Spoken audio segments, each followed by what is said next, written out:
Today, we're having a very special program where we have with us, in fact, 2 retired Chief Justices and another to be sworn in by the end of this month. And we have a program to be moderated by Karen Goff. More details of this will be, in fact, given a little later. We have the Honorable Minister, Colonel Charles Jr. online and with us in this webinar. And he is the minister responsible for a very long title to include urban development, urban renewal, construction, climate change, and a host of things which he will tell us a little more about when he gets here. And for what we will do immediately is just to ask him if he would be kind enough to give us his welcome at this point. Thank you, Minister, for welcoming us to this webinar. Thank you, Dr. Malcolm. I think you have done a great job. I could just simply say ditto, but I'll just say briefly, welcome all participants to the Jamaica International Arbitration Center 2020 Dispute Management in a New World webinar and to the Maurice Stoppi lecture and panel discussion. Of course, we have such a distinguished panel of participants and guests, Chief Justices, former, current, and to be, and several other persons who are distinguished, attorneys and colleagues. And discussion is one which is critical. I have the opportunity to represent the Ministry of Housing, Urban Renewal, Environment, and Climate Change. We are the new and dynamic ministry in Jamaica. And we, of course, have great interest in this panel discussion and in the lecture because you can see the direct connectivity between the discussion and construction and infrastructure and how that touches and concerns formal and informal economies and the areas, the portfolio areas in our ministry. We do, of course, have the opportunity of expanding the amount of persons who are engaged in this lecture because of the webinar features. And as I said, Christopher, with every challenge comes opportunity. And certainly the familiarity now of the use of Zoom and webinar formats has expanded the opportunity for persons to be involved. I want to just use a little 2 seconds to just say and acknowledge Dr. Malcolm, the good work that you're doing and the good work in putting together the discussion that is going to be taking place today, the dedication and the professionalism that has been executed over the years. I believe that the information that will be shared will reflect the dignity and honor of the lecture is named. Mr. Stoppi, who we all know is a leading figure, quantity surveyor, arbitrator, adjudicator, educator, mentor, institution builder in the construction sector for over 60 years. That's more than my lifetime. And with that regard, I don't want to go too much further. I think that Chris, you have done a good job in welcoming us. And we really do look forward to having a robust discussion and listening and learning. And my view from government is that we can find a way to really utilize these aspects of dispute management to our benefit to make sure that Jamaica and the region becomes an attractive space, an attractive jurisdiction. With that regard, I don't want to come here to do to risk and to make their investments with their money and their time and energy. And having this feature of dispute management and alternative mechanisms increases our attractiveness to several of the large players in the industry globally. And we seek to continue to expand that discipline. And it is something which the government holds in high regard, which is why I I'm honored to have been given the opportunity to welcome us all. I do look forward to a good discussion and good lecture. And again, I formally welcome you all. Let me just highlight again, Ms. Karen Goff. I hope I pronounced your name correctly. Perhaps Bo Goff, who will be moderating our panel discussion. And also on our feature is our former Chief Justice of Jamaica, Zayla McCalla, as well as partner, Mr. Paul Sandersham, and senior consultant, Mr. Isha Nadar, who I see featured in the webinar series, the document that we received. Other persons, many other persons are here with us, like Ms. Petal James and others who are participants, and we welcome everyone, one and all. Thank you. That was my mistake. My apologies. Thank you very much, Dr. Malcolm. I will be assuming office on 1st November 2020. In so doing, I'm acutely aware of some of the burning issues which bedevil the court system in its civil form and contribute to the anger of litigation lawyers and the frustration of litigants. The consequential loss of public confidence is a natural outflow. In addressing this issue, there can be no single approach to be utilized. It must be, in order to be effective, multi-pronged. The local court system in Barbados, the local court system presently utilizes mediation at both the lower court and high court level. I reserve comment on the overall efficacy of mediation until an urgent assessment has been done. Absent, however, from the system of adjudication is arbitration.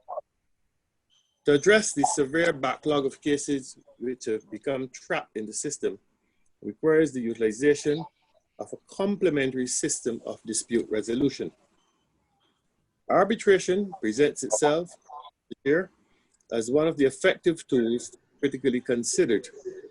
The present system, unless radically overhauled, simply cannot meet the fair and reasonable expectations of the local citizenry. The resolution of a civil dispute requires minimally a fair opportunity for litigants to put their case within a reasonable time, at a tolerable cost level, and with appropriate independent input to ensure fairness. Arbitration possesses all these elements once properly harnessed. ADR has had, outside of Barbados, a long and respected history. Many jurisdictions, especially those which have modeled their civil procedure rules on the English model, have given increased importance to ADR. We have here, fortunately, a reforming government, a bar with several lawyers trained in arbitration, and a Chief Justice designate who needs no conversion, with a positive contribution that can be extracted from ADR. All the essential elements are in place. All that is missing is a need for energetic leadership to ignite the process, which I intend to offer. I thank you very much, Dr. Malcolm. Thank you very much, Mr. Cheltenham, for your very kind words of welcome and for telling us about some of the wonderful things that you'll be doing when you assume office. At this point, we will ask Mr. Maurice Stoppi, in whose honor the lecture to be delivered is in fact after whom it is named. And we'll ask Mr. Stoppi to also give his words of welcome, of greetings, before we turn over the moderated aspect of the proceedings to Ms. Karen Goff. Mr. Stoppi. Our distinguished guest speaker, the Honorable Minister, we heard from earlier, who seems to have more hats to wear as the size of his head will allow, but I'm sure that he's going to manage with our help, of course. Distinguished guests, ladies and gentlemen, fellow arbitrators. As a proud member of the Jamaica International Arbitration Center, I'm especially happy and grateful to add my words of welcome to all who are participating in this electronic webinar, if that is the right expression to use, and look forward to an exciting and rewarding evening. Welcome. We have the dreaded and inescapable COVID-19 pandemic to thank, if that is the right word, to bring us together in this new and highly efficient way. There may be some who are completely at home and accustomed to using the system. For others like me, not quite so, but we're trying to feel our way. Either way, I congratulate our Secretary General for organizing this series of webinars and look forward to this evening to the birth of new thinking and paradigms in the field of arbitration and arbitral practice that will emerge therefrom. In any case, being a proverbial optimist, while acknowledging many social and intellectual drawbacks to the disease, I prefer to look at the silver lining, which we hope is within each cloud. The disease affects all on this planet equally and may be viewed as a challenge rather than a curse. Perhaps even seen as benefits such as the great savings that it incurs in administrative costs and procedures such as the one we are active in this evening, and traveling time and so on, and it demonstrates the greater need for the participants to be more familiar with the process and the system. Personally, I see it as a challenge to our traditional and perhaps evolutive experience in dealing with personal and professional relationships, in which we have habitually learned by us, by training and over time, to enable us to function as efficiently and affordably as we would wish. Now restricted, of course, within the social and medical constraints of the disease. I'm also mindful, fellow, of the tremendous advantages to members of being able to exchange both locally and now internationally ideas, printed material, technological information, and even the instant exchange of abstract ideas between individuals and groups, whilst remaining in their native habitats. And as we are hopefully going to enjoy them here this evening, in conclusion, I would like to add my personal congratulations to the newly elected Chief Justice of Barbados. And on a very personal note, I don't know if he remembers, but we were together in a case more years ago than I care to remember in St. Lucia. And so if I could have joined him either this evening or at some future date with a glass of Monge in my hand, I would happily and gratefully do so. Thank you, ladies and gentlemen. Thank you, Maurice, and for your very kind words and offer of a drink with our minted chef. But at this time, I wish to acknowledge some of our kind sponsors, including the Caribbean Development Bank, ADEB Consultants, Jamaica Standards Products, Island Blue Jamaica Mountain Coffee, Guardian Group, Jamaica National Bank, CPM Consultants Limited, Jamaica Deposit Insurance Corporation, Virgin Gorda Villas, Luxury Property, Burroughs and Wallace, Caribbean Producers Jamaica Limited, Money Must Rum, and Culture Walk. And at this point, we're going to ask one of our sponsors from ADB Consultants, a sponsor rep, Martel Lee, to give us his quick words. Thank you, Martel. The floor is now over to you, Martel. Let me first and foremost congratulated all members of this panel for making yourselves available. And first and foremost, I want to say that we had, for two reasons, wanted to sponsor this webinar. One is that I've known Maurice Stoppi for a very long time. After joining the construction profession, I think we have met on a number of key projects. Not sure if you remember, because it started about 30 years ago. One, as a young professional, I admired his high level of professionalism and his willingness to share his knowledge at all times, regardless of the time expense to him and circumstance. We have, over the years, worked on a number of key projects. One of them, and the landmark one, is we tendered on a very large project, which is the Caribbean Cement Company. I remember, Maurice, the price was like 175 million US dollars for that upgrade. And it was kind of nerve-wracking for us.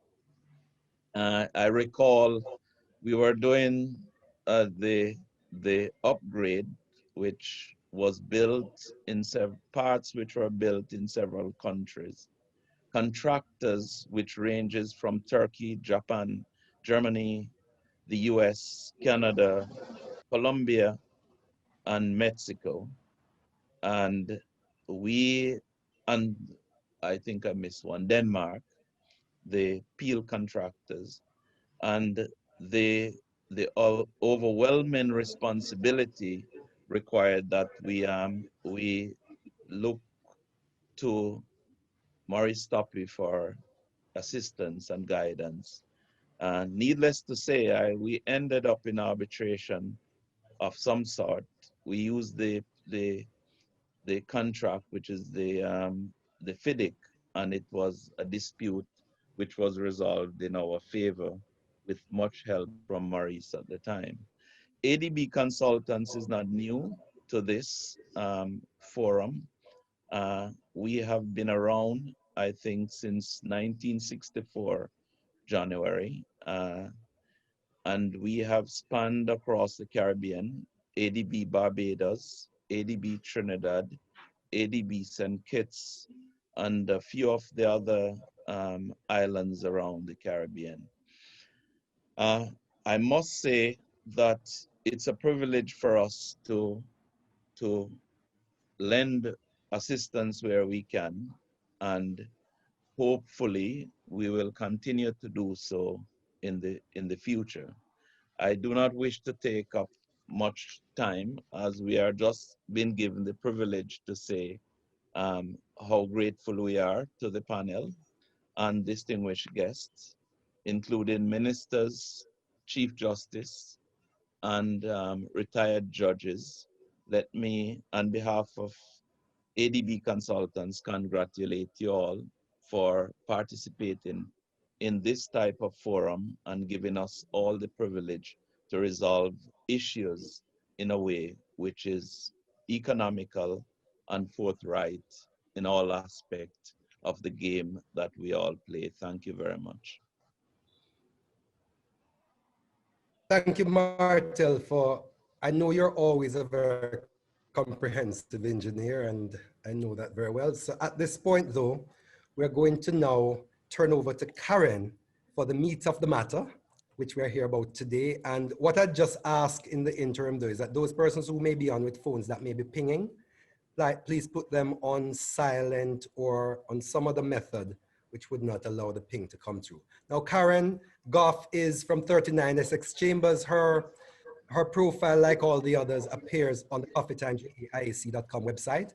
She's preeminently qualified in the field and will take us through a program that I have been waiting for the last couple of months. Karen, the floor is all yours. Good evening, everyone from London. First of all, thank you for the words of welcome from Chris and from the Minister and from Pat and Maurice and just now Martel. Thank you all. Chris, please allow me, on behalf of everyone taking part, to thank you personally for your hard work in bringing us all together for this webinar today. If it looks easy, it's because you, with very able assistance from Nordia as ever, I'm sure, have done all the organisation. Turning quickly to the highlight of the webinar, the Maurice Stoppi lecture, which is now in its 3rd year.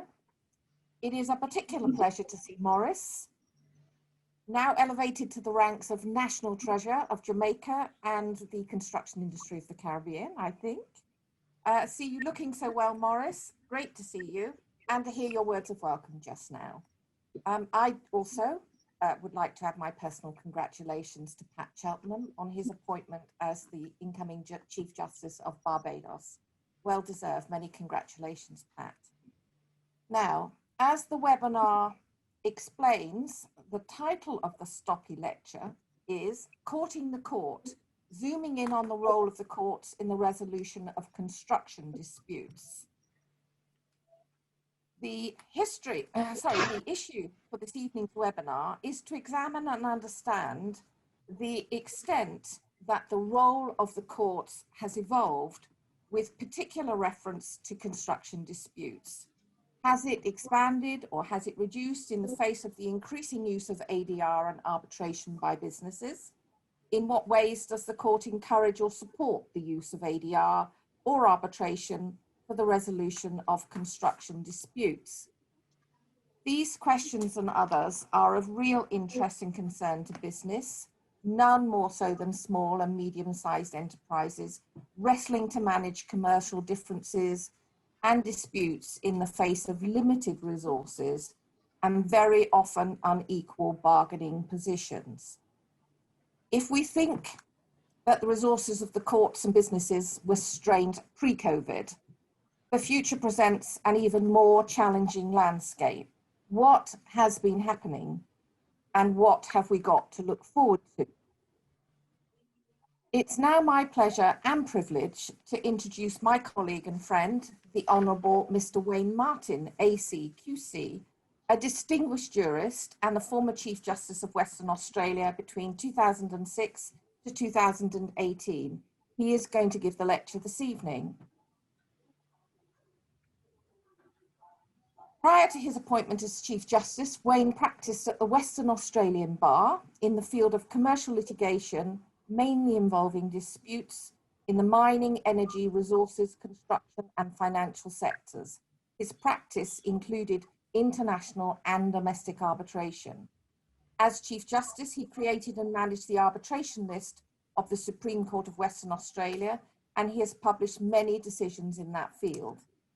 In 2012, he was appointed as a companion in the General Division of the Order of Australia for his eminent service to the judiciary and to the state's legal system. He is a qualified and experienced mediator and currently takes appointments as an international arbitrator and mediator, and he is much in demand.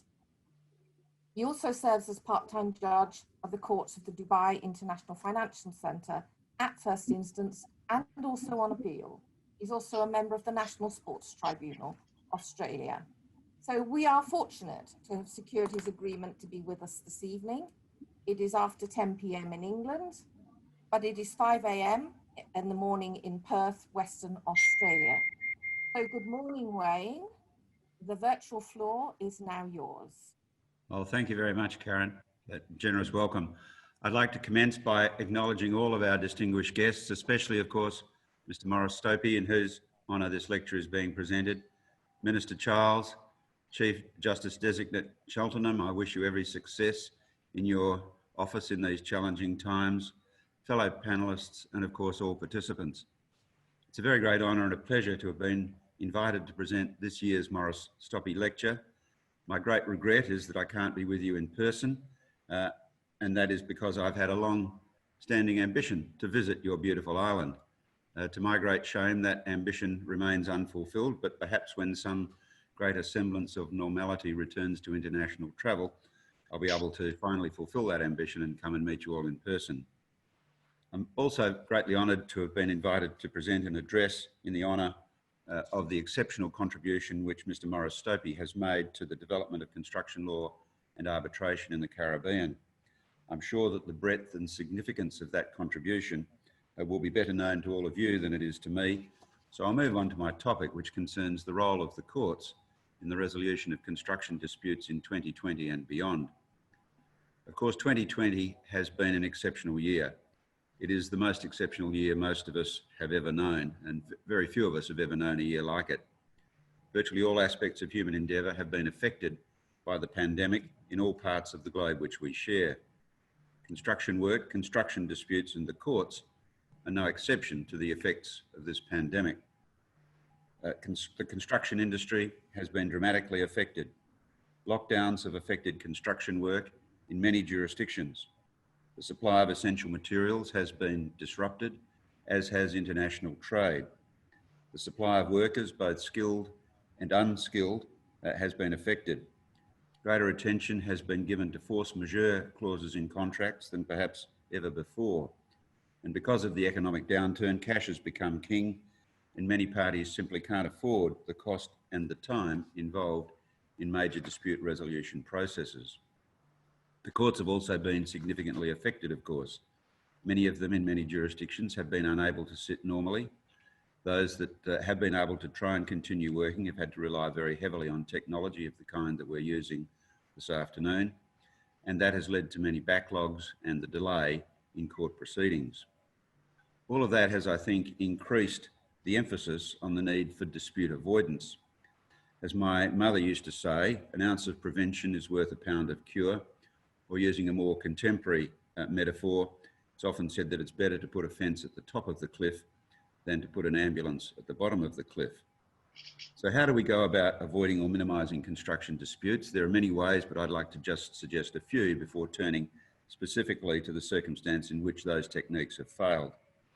The first involves the use of clear and unambiguous contracts, particularly in those areas which most commonly give rise to construction disputes. We all know what they are. They include areas like latent ground conditions, where it's important to define exactly what is meant by the ground conditions, to define the state of knowledge at the time the contract is entered into so that we can readily identify when a condition is in fact unexpected or unanticipated, clearly identify the party at whose risk the discovery of latent ground conditions is to be borne, and the consequences of the discovery of those conditions. Extensions of time is, of course, another very fertile area for dispute and controversy. So the contract needs to clearly identify the circumstances in which an extension of time is justified, and most particularly how the relevant extension is calculated, because, of course, there are many different methodologies commonly employed in relation to extension of time. So it's helpful if the contract can identify the critical path, or at least the mechanism by which the critical path is identified, and the methodology which is to be used to assess the extension, and in particular whether that methodology is to be prospective in real time or retrospective to be reviewed after the event. There are also, of course, very commonly disputes with respect to variations. And so there needs to be a clear definition of precisely when a variation occurs, and also a clear methodology for the calculation of the cost of any variation. Moving on from the contract itself to my second issue, which concerns the fair allocation of risk and reward as between the parties. If one side uses its commercial strength or negotiating skills to procure a one-sided contract, which doesn't fairly balance risk and reward, the project is very likely bound to end in tears for both parties. Work will likely be disrupted by a long-running dispute, followed by a drawn-out and expensive legal battle, or the possible insolvency of the party who is disadvantaged, leaving the other party without a practical remedy and perhaps a partially complete project. The best price isn't always the best deal in the long run, and what you might save on price can quickly be eaten up by legal and other costs. The third way in which disputes might be minimised or avoided is the maintenance of good site records and communications utilising modern technology. In the old days of paper-based projects, there was perhaps some excuse for incomplete record keeping, poor communication, or the lack of a contemporaneous record. These days, of course, there are many proprietary software systems used for managing and recording events and communications on construction projects. One that's in common use in Australia is a software product known as Aconex, which is very commonly used. This and other products can be very easily utilised in real time on portable devices such as a phone, and leave an indelible record of what took place in all communications between the parties. which reduces conjecture when a dispute does arise. The fourth topic is the need for simple and clear dispute processes, provisions relating to the giving of notice of events that occur so that they can be addressed in real time rather than retrospectively months or years after the event. In the areas of common dispute, the areas I've mentioned, like latent conditions, excuse me, extensions of time and variations. And the process needs to include procedures for responding to the notices within time. And of course, the parties need to follow the time limits. If they don't, and commonly they do not, then you get arguments about waiver and estoppel and things of that sort, which really are a distraction from the true issues. It's also important to clarify the role of the certifier in the construction project. Is the certifier truly independent, or is the certifier acting as the agent of the principal? So there's just a few thoughts about ways in which construction disputes might be either avoided or minimised. But if all that fails, then that brings me on to my topic, which involves the courts and their role in the contemporary ADR scene in relation to the resolution of construction disputes. Now in Australia, and I suspect some other jurisdictions, the expression the multi-door courthouse has emerged to describe the contemporary role of the court. And it's already been touched upon by Chief Justice Designate Cheltenham. And what that expression is meant to convey, the multi-door courthouse, is a courthouse which serves as a kind of a triage centre whereby parties bring their dispute to the court, go in one door, but might go out another door using various alternative methods of dispute resolution, commonly described as alternative dispute resolution, or ADR. So as I say, under that system, the court acts like a kind of a triage centre in an emergency department in a hospital. If you arrive at the ED and you're having a heart attack, the triage nurse will identify that and send you immediately to the cardiology section. On the other hand, if you've cut yourself, the triage nurse will send you off to wait, probably in a queue, while another nurse comes along and stitches you up. So the role of the contemporary court is to act like that nurse, to identify the nature of the dispute and the most appropriate way of resolving that dispute. Court-based options include mediation, and in my own jurisdiction of Western Australia, court-based mediation has been an aspect of all courts at all levels for about 30 years. In the Supreme Court, which I headed, we had 10 registrars, and about 60 to 80% of their time was spent undertaking mediations. They're all specially trained as mediators, and because of the nature of their work, they are the most experienced mediators in Western Australia. They're made available by the court at a subsidised rate, about $300 per mediation, which is very cheap compared to market price for non-court-based mediation. And the success rate is about 2/3 of the cases that they mediate. So about 2/3 of the cases are resolved by mediation, and mediation is in effect compulsory. So that, in other words, in my old court, nobody would get a commercial trial without having first gone to mediation, and 2/3 of the cases are resolved that way. And without that process, the backlog of cases awaiting trial would have basically drowned the court. And so it was an essential part of our capacity to keep up with the caseload, and it's worked very well. Other options available to the court include a court-appointed referee, so that the case can be sent out from the court to a referee. One of the advantages of that technique is that often you can identify a referee with particular technical skills that can be important in, for example, a construction dispute that focuses on engineering matters.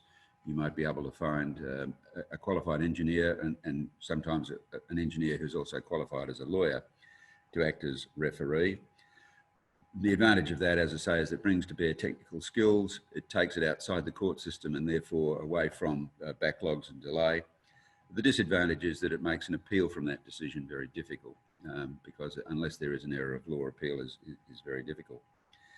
There are, of course, many non-court-based systems of dispute resolution available in the construction industry. Many jurisdictions have this process of statutory adjudication, sometimes called security for payment legislation. There's non-court-based mediation where the parties can elect to go to mediation without being referred by a court. And of course, there are contractual provisions for things like expert determination and arbitration. Dealing firstly with expert determination, there are some advantages in the sense, of course, that You can appoint an expert who has the expertise in the particular field. It's usually an expeditious process, and it's a final process. So in other words, once the expert has determined, unless there's an error of law, that determination binds the parties. Of course, finality is a dubious advantage if you're the one who's lost, but it does at least provide certainty. The disadvantage of expert determination is that it's not governed by the law of arbitration, which can sometimes raise issues in relation to the extent to which the experts are obliged to comply with basic principles of procedural fairness, and also the extent to which experts are required to give reasons for their determinations. Another technique that is often used in very large projects concerns disputes boards. That is a board that's set up at the commencement of the project for the life of the project. The advantage of such a board is that it provides continuity and expedition in the sense that the board is immediately apprised with the state of the project and can determine the dispute in real time and avoid disruption to the project by doing that. The disadvantage is the cost of setting up, if you like, a standing dispute board, and that's why it's a technique generally only used in very large projects. And of course, the other method of dispute resolution very commonly used in construction industry is arbitration. That generally requires contract, although the parties can, of course, enter into such a contract after the dispute has arisen. So the courts can have a role in encouraging parties to enter into an arbitration agreement. The advantages of arbitration are confidentiality, procedural flexibility, although for reasons that I'll develop, I think that can perhaps be overstated, given the procedural flexibility that now characterises the operations of most contemporary courts. The capacity to appoint an arbitral panel with expertise in the particular area of dispute, so that you can have a panel that comprises perhaps one or two lawyers, an engineer, and so forth. And of course, if the dispute has an international character, you get the availability of the New York Convention for the purposes of enforcement of your award, which is a big advantage as compared to a court judgment. The disadvantages of arbitration are, I think, the cost, because of course the parties are saddled with the additional cost of paying the full cost of the tribunal. Delay, if one party wants to drag out the case, and that's because arbitrators don't have the same coercive power of direction in relation to procedures as courts enjoy. And so I think while there was a time in which arbitration was generally regarded as speedier than court processes, I'm not sure that that's still the case, given the contemporary approach to court practice, to which I'll now turn. So where does litigation fit into this mosaic of alternative patterns of dispute resolution, particularly with regards to the construction industry? Well, the courts have come a very long way since the bad old days of Jarndyce and Jarndyce, described so eloquently by Charles Dickens in Bleak House. They've changed particularly since modern case management techniques have been introduced into most courts, and those techniques can largely be traced to the reforms pioneered by Lord Wolfe in the United Kingdom in 1998. Those reforms have been adopted in varying degrees and in varying measures in most courts in the common law world, and they have a number of common features. The first common feature is that the rules of court, the specific rules of court, are all subordinated to a common overriding objective. So in other words, all the particular rules are specified to be subordinate to and subject to the overriding objective, which takes precedence over any particular specific rule.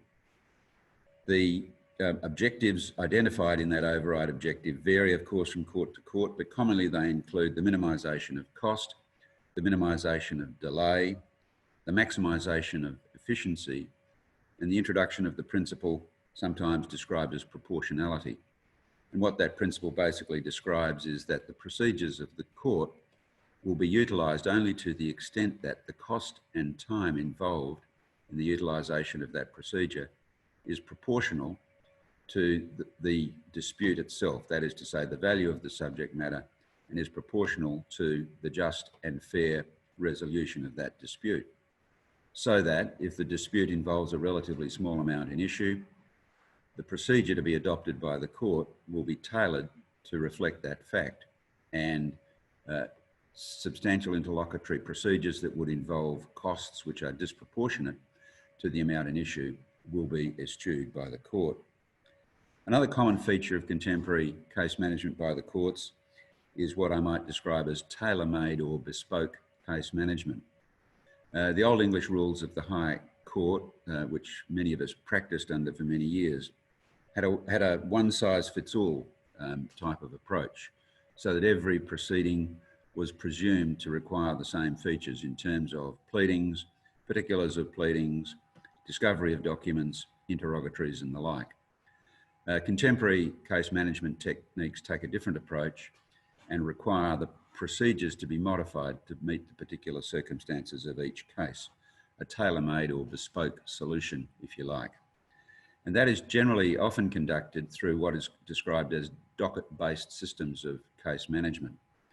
The expression docket-based, I think, hives from North America, and it describes a process whereby cases are allocated to a particular judge when they enter the court.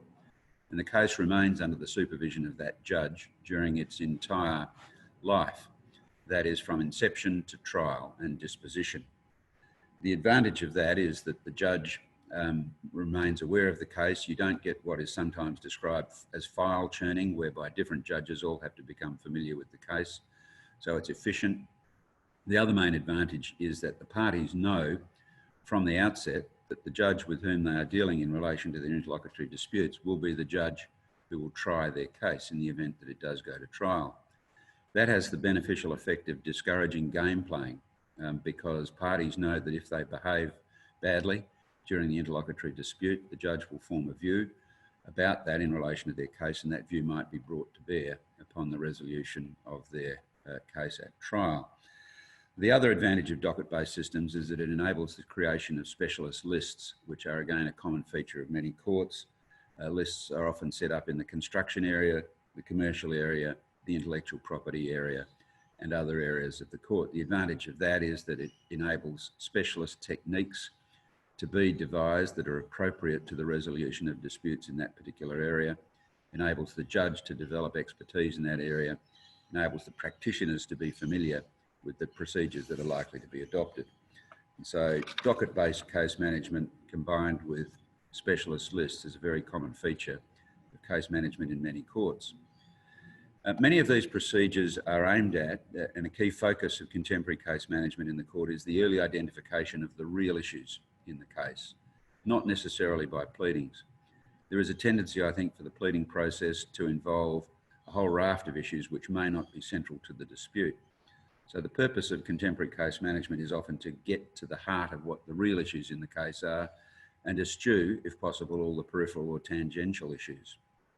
One way in which we endeavoured to achieve that in the court, which I chaired, was through a technique which we called the strategic conference, which we would convene fairly early in the life of the case. We set up the sort of system I've described, that is the docket-based case management system. And when we set it up, I thought I would do the profession a service by providing a set of standard form orders that could be used for the purposes of the procedural direction. So I published a practice direction which had 54 standard form directions with the idea that practitioners could choose from whichever of those directions were appropriate to the case. Unfortunately, I should have realised that what actually happened was that instead of exercising discrimination and choosing which of the 54 were appropriate, very commonly the practitioners would present to the directions hearing with all 54 included in their minute, and all they'd done is put dates in for the directions. They hadn't actually turned their mind to the question of which were appropriate to the case. So we thought, we'll better get away from that. So what we will do is very early in the life of the case, we'll convene a thing called a strategic conference. It's a conference because it wasn't held in a courtroom, held in a conference room. And I found, I must say, that the layout of a room does matter. If you put people in a courtroom, they tend to argue. If you put people in a conference room, they tend to confer collaboratively. And so the layout of the room, I've found, is very important. So we'd put people in a conference room, they'd attend with their clients, and we would workshop the case in a collaborative way in the presence of the clients. We would discuss the estimate of costs, how much the case was likely to take, and would discuss estimates of time in the presence of the client. And sometimes you could see from the look on the client's face that this was the first time they'd ever been told how much the case was likely to cost them or how long it was likely to take. We would discuss the key issues in the case, And the idea of that would be to build a strategic roadmap as to how the case would move forward. Conference would usually take an hour or an hour and a half. But at the end of that time, we would have, if you like, the strategic roadmap, a set of directions that would guide the future course of the case. And that roadmap would include the key milestones in the procedural process that would ensue, including, of course, mediation. As I mentioned earlier, mediation is an integrated part of practice in the court that I used to chair. And so it wasn't a question of whether you would go to mediation, the question was when. And so at that strategic conference, we would again discuss the most appropriate point in time at which to commence the mediation process, on the basis that we would ask the question, what is the minimum steps that need to be taken in order for mediation to have a realistic prospect of resolving the dispute? And that process worked, and I think continues to work very well. As I mentioned earlier, the docket-based case management, one of the features of the docket-based case management system is that there is basically no such thing as an adjournment sine die, or an indefinite period of adjournment. The case would always be adjourned to be brought back before the court. And under this process, the court would take a much more active role in the maintenance of progress in the case than was the case under the Old English Court rules, where essentially the rate of progress was left entirely to the parties, and if the parties didn't open the door of the court would do nothing. Under most case management techniques, the court itself controls the process and the timetable and brings the parties back whether they like it or not. My own technique, in common with a number of other judges, was to conduct case management hearings in a conference room for the reason that I've discussed, rather than a courtroom, and to have a much more collaborative and cooperative approach to interlocutory procedures. Another technique we adopted was the active discouragement of interlocutory disputes. My experience in practice has been that interlocutory disputes consume amounts of time and money that are wholly disproportionate to their contribution to the just and fair resolution of the dispute. Days spent arguing about pleadings or the ambit of the discovery often have little or no impact upon the ultimate resolution of the dispute, but consume large amounts of time and money. One of the ways in which we actively discouraged interlocutory disputes was through a rule of court which required the lawyers for the parties to confer before bringing any interlocutory dispute before the court. And in a judgment, I interpreted the word conferral to mean a discussion between lawyers, each of whom had the capacity to resolve the dispute, not the exchange of furious emails, but a discussion, either by telephone or ideally in person, aimed at resolving the dispute. And if the parties did not undertake that, if the lawyers didn't undertake that process before bringing a dispute, one or both of them would be visited with the costs of the dispute. And that worked very effectively in getting lawyers to talk to each other. When we introduced that requirement, interlocutory disputes dropped by 1/3 almost overnight. So that, for example, we had, in any given year, we had about 6,500 interlocutory disputes. When we required the lawyers to confer with each other before bringing a dispute, that number dropped to about 4,000. So you can immediately see how much time and money was saved when you avoid 2,000 interlocutory disputes, just by a simple thing requiring the lawyers to talk to each other. Other techniques we used with interlocutory disputes were to introduce a requirement whereby the costs are fixed at the end of the dispute and have to be paid forthwith rather than put on the tab for payment sometime later. And we also provided the judges with the discretion not to hear an application. Then if an application was brought and a judge considered that the amount of time and money involved in hearing that application would be disproportionate to its contribution to a fair and just resolution, the judge could simply say, we are not going to hear that application, move on. And again, that was sometimes handy. And the other area I'd like to talk about is proactive. The other two areas I'd like to talk about before I throw it open to the panel is proactive case management in the two areas of practice that I think are essentially black holes for time and money, especially in construction disputes. And they are the areas of discovery or disclosure of documents and expert evidence.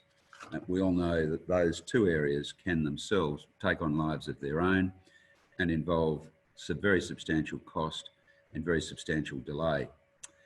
So dealing firstly with disclosure of documents, of course, disclosure of documents is very much a common law process. It's not very well known or not a standard part of civil procedure.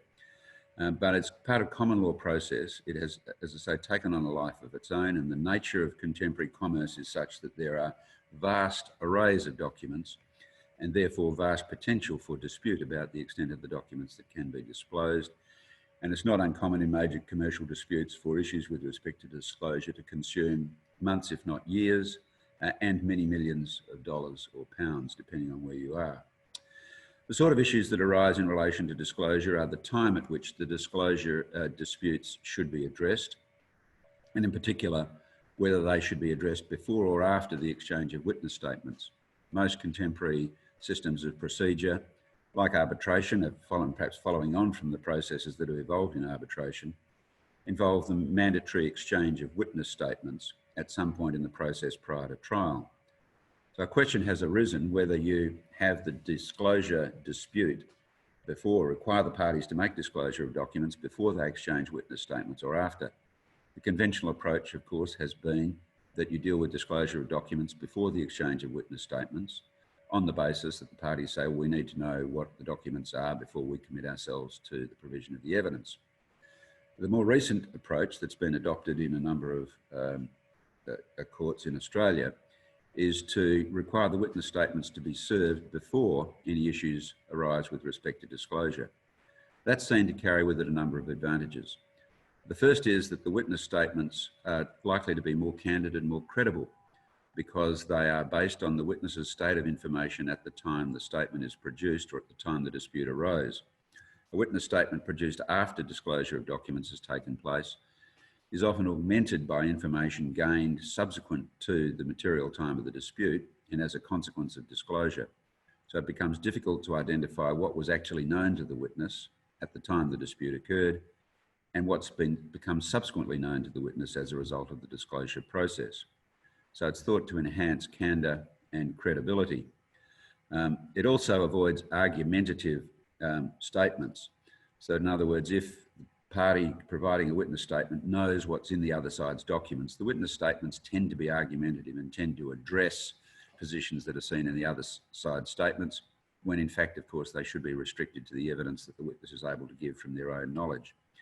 The other great advantage of that process is that before you have any arguments with respect to disclosure of documents, you know what documents the party is going to be tendering, and so you have a database already upon which you can then formulate any subsequent debate about discovery or disclosure of documents. So you know basically what documents are common to the parties before you go into the question of what additional documents need to be disclosed by one party. So I think there is an increasing trend, certainly in Australian courts, to postpone issues with respect to disclosure of documents until after the witness statements have been served. And of course, again, one sees increasingly commonly court procedures being based upon techniques that have evolved in commercial arbitration. And those familiar with commercial arbitration will, of course, be familiar with the memorial process. Under that process, it's very common for the parties to put on their witness statements, the statements of case and the documents upon which they rely before there is any debate about further disclosure. And so the courts tend to be, in some jurisdictions, following that approach. In big cases, my own technique often would be in relation to disclosure to address that in a conference. Again, in a conference room requiring the parties to attend with their IT people, so that you'd have their experts in present, because of course, in this day and age, virtually all documents exist in digital format. So you need the IT people to identify just how the documents are going to be retrieved. And you discuss in that conference setting the techniques that were going to be used, and in particular, whether the contemporary techniques, sometimes known as predictive coding or involving artificial intelligence, are going to be utilised. I don't know how familiar you are with those techniques, but basically, they involve the identification of what's commonly called a seed set of documents. So the parties will identify, say, 100 documents that they agree are directly relevant to the issues in the dispute. And then the machine can be asked to identify out of another database of 1 million documents, which of the remaining 1 million documents most commonly identify, or most commonly have most of the features in the seed set. And you can set the filter at whatever level you like. So you can ask the machine to identify the next 1,000 documents that have features that most commonly resemble the seed set, or the next 10,000, or wherever you want to set it. And you can do that as an iterative process. And studies tend to show that these systems are more effective at identifying relevant documents than the conventional system of having paralegals sitting in a warehouse somewhere reviewing documents, because human beings are just not terribly good at identifying relevance. Their minds tend to be distracted by other things. So, and certainly those systems are much better than keyword search techniques. Any of you have been involved in discovery by reference to keyword searches find that they often produce keyword search based on a particular word will often identify more documents in response to the search than general discovery would. But the other way of using discovery is you use it to build a database. So in other words, it's not just the provision of disclosure. You build a database by coding the documents by reference to key fields, so that you have the key fields being usually the date of production of the document, the author of the document, the person to whom the person from whom the document emanated, the person to whom it was referred, and the subject matter or heading of the document. If you have those data fields filled out, then you haven't just got a list of documents. What you've got is an interactive database that you can then use for the purposes of the hearing, so that you can then use discovery as a means of providing an investigative tool, a forensic tool that's available to the parties and to the court. But the key thing about the disclosure process is that it is an iterative process. So in other words, instead of just ordering general discovery by reference to the criteria in the famous Peruvian guano case, a very appropriate name for a case about general discovery, I always thought. But instead of that, you run it on an iterative basis, so that you spend as little time and money as you can. Then you ask yourself at different steps in the process whether the process has reached the point where you can not spend any more time or money on disclosure. The final topic I'd like to address, which is what I usually say when I'm about halfway through any address, is the topic of expert evidence. And again, this is another area which you would all be familiar with, can consume vast amounts of time and money. And the real problem with expert evidence is the common problem of the ships passing in the night, so that the experts don't engage with each other, and they're not addressing the same issues and they're not addressing the same topics. And that makes it very hard for the tribunal to engage with the different opinions. And of course, there's a real risk that if one of the experts or one or more of the experts provide their opinion on the basis of assumptions of fact that are not matched by the facts ultimately found by the tribunal, then the expert evidence may be of no value at all, despite the fact that large amounts of money might have been spent producing it. So again, in order to avoid that approach, a technique that I commonly used in court and I now use in arbitration with the concurrence of the parties is again to convene a conference of the parties to discuss a number of topics. Those topics include the issues in the case to which the expert evidence will go, the fields of expertise that will be engaged, the questions that are to be asked of the experts, so that the parties identify the questions they want to ask, unless there's a good reason. If any party wants to ask an expert the question, that question will go to all experts, so that all experts are being asked the same questions. The facts which the experts can safely assume are non-contentious for the purposes of their opinion. And then most importantly, the facts which are contentious.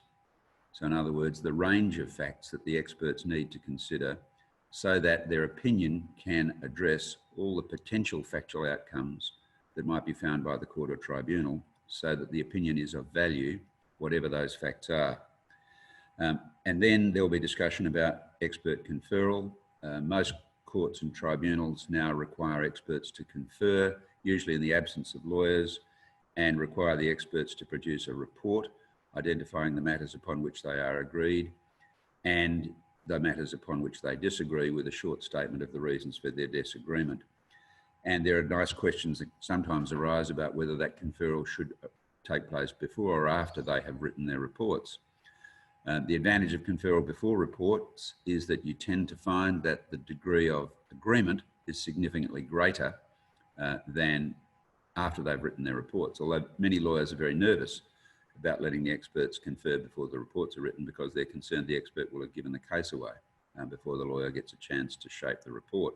But perhaps that's a good reason for actually requiring the experts to confer before reports are written. But most commonly, conferral will take place after the reports are written, and the combined report from the experts can then form the basis for concurrent evidence, or what's sometimes called hot tubbing, which is now the default position in most Australian jurisdictions, and increasingly I've found is the default position in arbitral tribunals. So the evidence of the experts is given concurrently. All the experts are sworn at the same time. There's an interactive process of questioning from both the lawyers, the experts can question each other, and the tribunal is actively engaged in the process. And I found that's very effective in enabling the tribunal, the court, to identify what the real issues between the experts are, and then to enable you to form your own view about where the resolution of those experts lie. So in general, with the introduction of those sorts of techniques, with the contemporary case management techniques, you can see that contemporary courts are very competitive with arbitration in terms of the flexibility of process, driving the process to ensure expeditious outcomes, to avoid unnecessary interlocutory disputes, to focus on the real issues and encourage the parties to arrive at a consensual resolution through the process of mediation where at all possible. So I think contemporary courts are very, very different to the sorts of courts that we've heard historically. And I think with these sort of techniques have a very real and important role to play in assisting parties to resolve their disputes. And that is all that I wished to say. I think I may have gone a minute or two over time, for which I do apologise, but that's all I wish to say. Thank you very much for your attention. Thank you very much for that very stimulating lecture. That's given us lots to think and talk about. Can I go straight to a plug for one of our sponsors? I'd like to introduce Nadine Pottinger, who's a VP EBD Sales and Marketing of the Guardian Group. Nadine. Distinguished panelists, good afternoon. Guardian Life is pleased to be associated with and to sponsor this Jamaica International Arbitration Center Limited's webinar. I bring you greetings on behalf of our company president, Eric Hossein, and wish you all the best in this important seminar as we seek to make the resolution of disputes and the use of arbitration even better. Do have a wonderful seminar. Nadine, thank you very much indeed. Thank you. For your sponsorship and also for your welcome and encouragement with our webinar this evening. So can I move very quickly into our panel discussion on the issues that Wayne has raised in the lecture and on their own personal insights. Could I remind everybody of the ability to pose questions through the chat mechanism on the Zoom? You just type your question in and we'll try and pick them up and field them into the discussion. Your questions will be very welcome. And what has happened this evening is, given that we also have Pat Cheltenham QC, the incoming Chief Justice of Barbados, with us, we might even invite him to join the conversation or during the question and answer session. So if you have a question for Pat, do send it in. Rarely will you have had the privilege of seeing 3 Chief Justices, 2 former and 1 incoming at the same event. And we're very pleased and proud that you see them here first. I want to start, however, with my first 3 panelists, Paul Sandosham, Aisha Nadir, and the Honourable Justice Zayla McCalla, and invite each of them to say a few words about what they have heard in the lecture and how this ties in with their own experience. You will find the CVs of each of them on the website in connection with this event, so my introductions will be very brief. Firstly, to Paul. Paul is dual qualified in the UK and Singapore and a leading dispute resolution practitioner in Southeast Asia, where he heads the Energy, Infrastructure and Resources Disputes practice of Clifford Chance. He has the benefit of being both a litigator in Singapore, a party representative in domestic adjudication proceedings, a board member in international adjudications, dispute review proceedings, and also counsel and a well-known arbitrator in international arbitrator. When we think of Singapore, also a common law jurisdiction, there is a general view that Singapore is very much up to speed with the techniques for the resolution by litigation or ADR or arbitration of construction disputes. Within the panoply of dispute management and resolution tools, we see that the Singaporean court's role is both defined and really very effective. So to Paul, what would you say are the key features of the Singaporean court system which are directed to supporting the effective and efficient litigation of construction disputes or supporting their resolution through arbitration or ADR? Paul, please. Thank you, Karen, and thank you for the privilege to be on this panel together with such distinguished panelists.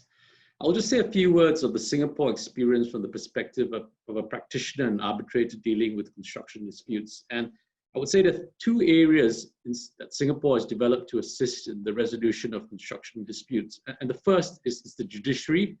We have highly qualified judges in the courts. And while we do not have a TCC or technology and construction court like in London, we have specialist construction judges who are appointed to hear construction cases. So we have a docket-based system as described by Wayne Martin earlier. So the judge deals with the matter from commencement all the way to trial. And many of the judges appointed to hear construction cases were themselves active construction practitioners before being elevated to the bench. So they understand the concepts in construction disputes and are familiar with the techniques to use in resolving complex construction cases. The second area where we've seen significant development is raising the standard of the bar. About 3 years ago, the Singapore Academy of Law came up with an accreditation scheme to recognize practitioners who had experience in acting for parties in complex construction disputes. And I think this arose out of a concern that some advocates were not familiar with basic construction concepts in court or did not know how to use Scott's schedules or mechanisms such as hot tubbing of experts to resolve construction disputes. And I think the courts took the view that it would be good to implement or come up with a system where lawyers who are experienced or experts in construction disputes could present the cases in court and they could be accredited. So there's quite a stringent application process to demonstrate one's expertise in handling complex construction disputes, and it includes an interview before a panel of judges. There's a senior category of which I'm a member, and there's also a junior category to encourage young practitioners to specialize in dealing with construction disputes. And for the junior category, unfortunately, there's a rather difficult examination that they need to pass. I think they exempted the older generation from the examination, knowing at this age it's not easy to deal with examinations.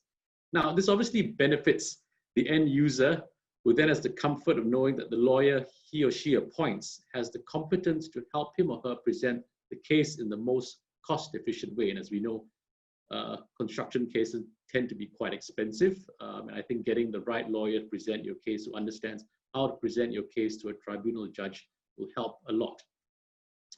I mean, the other 2 points I would mention are that first, we have a very well-developed arbitration and adjudication regime.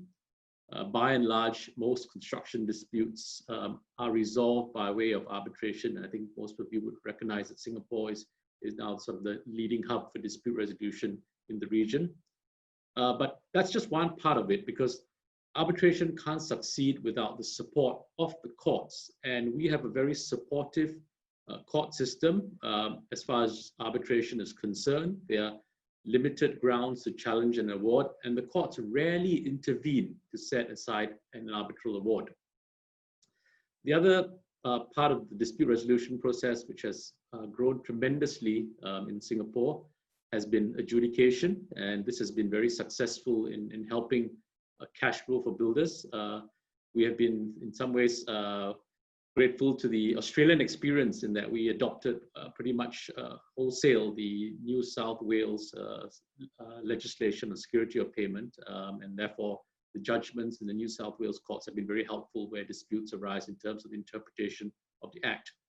Now, the Act itself does give teeth to adjudication determinations. For instance, adjudication determinations can be enforced in the same manner as a judgment or order of the court. And also, there are provisions in the Act that allow a party who has not been paid the adjudicated amount to lawfully suspend work. So there are these self-help remedies. See, it's not just a piece of paper. There's serious teeth and sanctions if a party doesn't pay up. The counterparty doesn't pay up on an adjudication determination.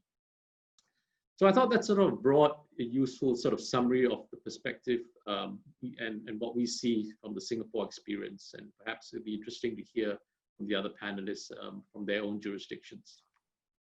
I will try and answer following on from Wayne's presentation and Paul's. And I don't know, I understood what you said, Karen, because when you introduced me, I know what education I have. So I'm one of these crossbreed people. I'm an engineer who then transferred into the law, and I also sat on the FIDIC board, responsible for the contracts committee. And Wayne had started his lecture talking about his mother saying prevention is better than cure. And I was caught by the building the fence on top of the hill as opposed to having an ambulance at the bottom.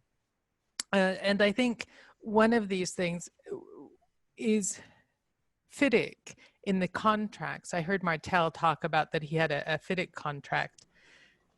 It is within the construction sector, it takes partnership for purpose from the inception of the contract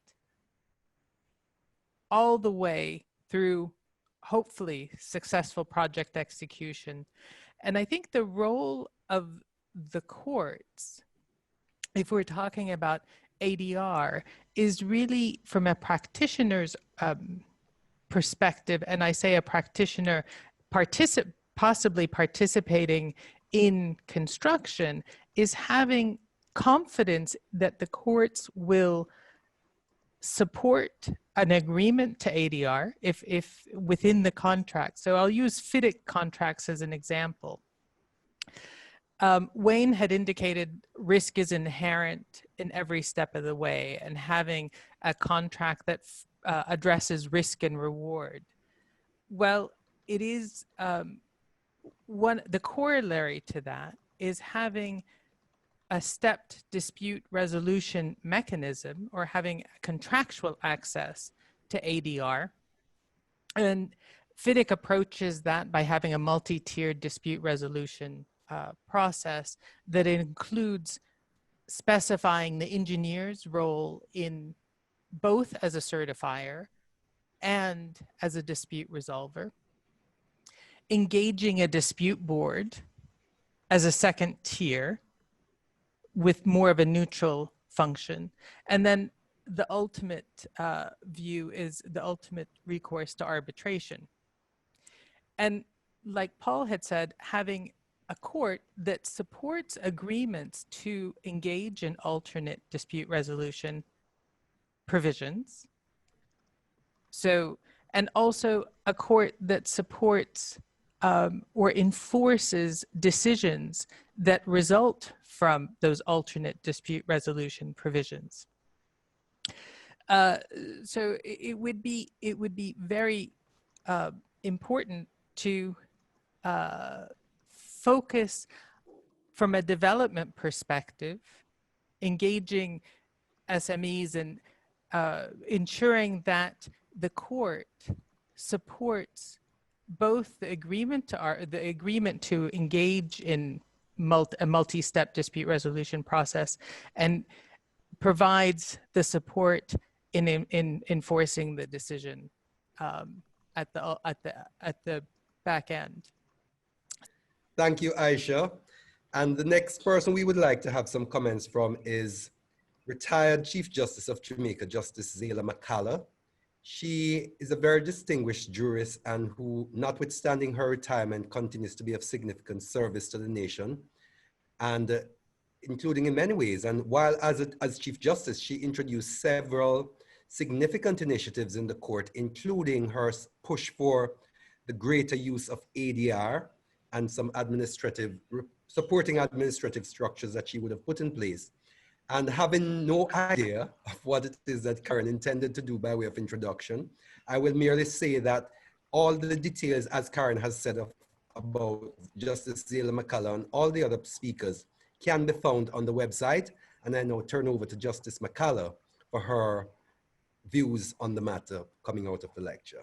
Thank you, Dr. Malcolm. May I take a minute as well to welcome all the participants locally and internationally. We live in hope that at some time in the future, we'll be able to have an in-person conference where we could welcome you all, you know, with our warm Jamaican welcome. Now, the lecture is in honor of the distinguished Maurice Stoppi, and I'd also like to congratulate him and thank him for the magnificent work that he has done, not only in the field of arbitration, but in several other areas. I thank the panelists for their insights. And I must say that even though I'm retired, I have an abiding interest in the continued access of justice and also in upholding the rule of law in our country. I would like to say as well that I embrace this broader concept of dispute management on which focus is now being placed. It is also critical for the quality of life of our citizens as it relates to our interactions with one another, both personally and professionally. Now, if the court is to fulfill its constitutional mandate of delivering fair trial within a reasonable time, then the most effective and speedy mechanisms must be employed to divert cases which may be resolved by other means. Now, I thank Chief Justice Martin for the many insights that he has provided, and he has made reference to several initiatives that I believe could be usefully employed in our court system. Now, it is timely really to have this discussion, bearing in mind this global pandemic, which has affected all of us, not only in terms of our personal interactions, but also in terms of the way that we work. So we have to consider how best to use our judicial resources to facilitate not only the resolution of this construction and other disputes, but also to avoid disputes in the future. Now, in our jurisdiction, we have had a commercial court now for nearly 2 decades. And I must say, at first it was being underutilized, but at present, we have specialist judges, and we also do have, as features of the court, a case being tried by one judge, being dealt with rather, by one judge from its inception to its conclusion. Cases are dealt with quite expeditiously in that court, and we have a high percentage of hearing date certainty. There's also the use of technology. But I must say that construction cases would properly fall within this court. One cannot help but know the increased activity in building, you know, especially in recent times, because as I've heard that in some cases, building activities have toned down. It seems as if in our jurisdiction, it has increased. We note as well with the advent of COVID, you will have perhaps the breakdown of more contracts because of the unforeseen circumstances which this disease has brought to us, not only in Jamaica, but globally. And so these matters could result in even greater pressure on our court system, so that we have to place greater emphasis on proactive case management. And this is where some of the insights provided by Chief Justice Martin, I believe, could usefully be deployed in our court system, and he has mentioned several of them. Now, we are at a stage where I believe the provision of on-site facilities for cases to be mediated could also be employed. And perhaps we have to bear in mind as well that the case we do in our jurisdiction, we have mandatory referral of civil cases, referral for alternative dispute resolution. The process sometimes takes very long, and this is an area that we have identified for some improvement. Now, in the management of disputes, a procedure could be put in place for trained court personnel to identify relevant issues that could have the effect of avoiding or minimizing breakdown in contractual relations, and of course have a method of dealing with this. And I believe that it was Chief Justice Martin who mentioned this triaging of cases that is triaging procedure that is known in the medical profession. So that in our context, I believe that because we have a lot of disputes that often result in criminal offenses being committed, it is of very great importance for us to really look at the alternative methods of resolving cases. This would play a leading role in our justice system, and it would also be necessary for not only court personnel to be educated on a continuing basis regarding the alternative mechanisms that could be employed, but also for other participants in the justice system.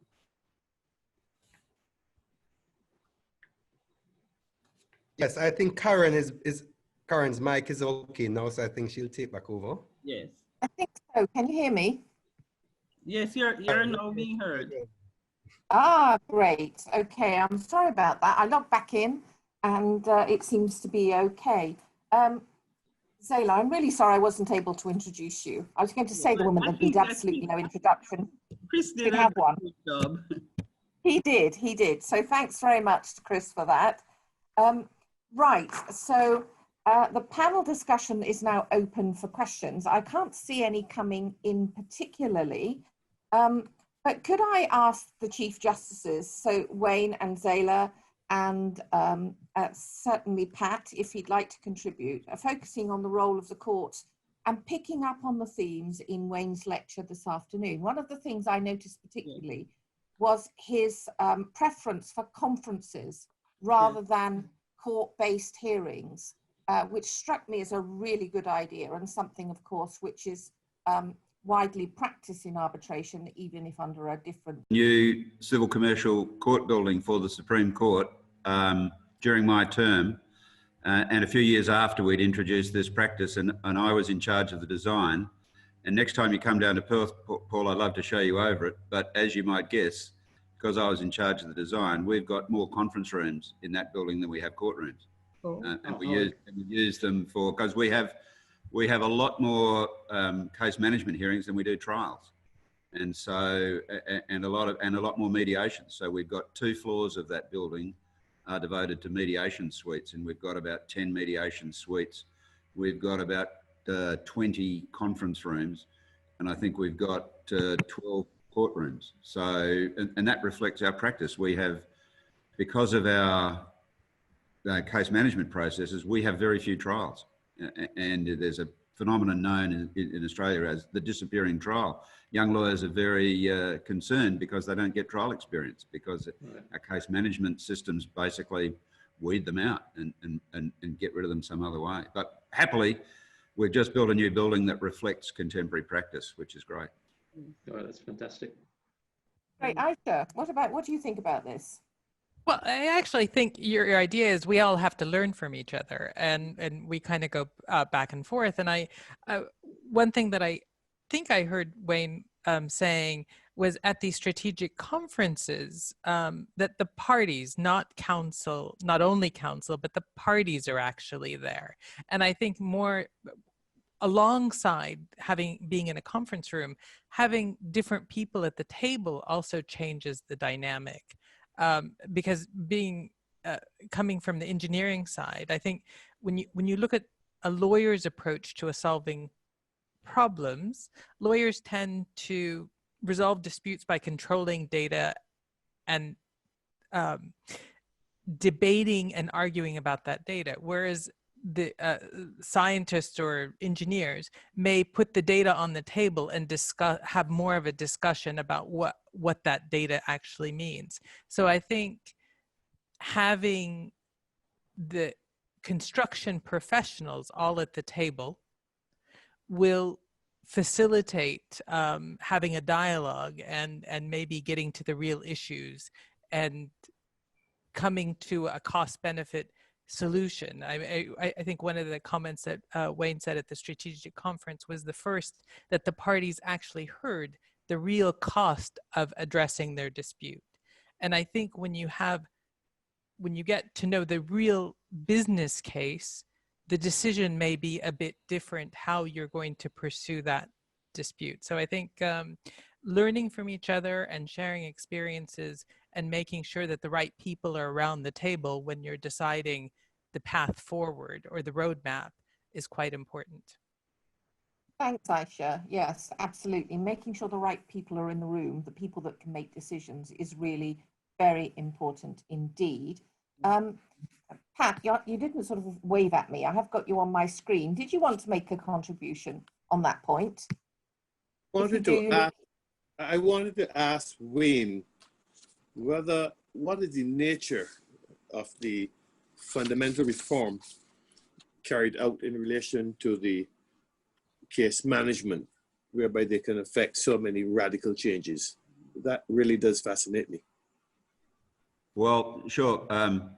Thanks, Pat. Basically, we rewrote the rules and we created a specific case management rule.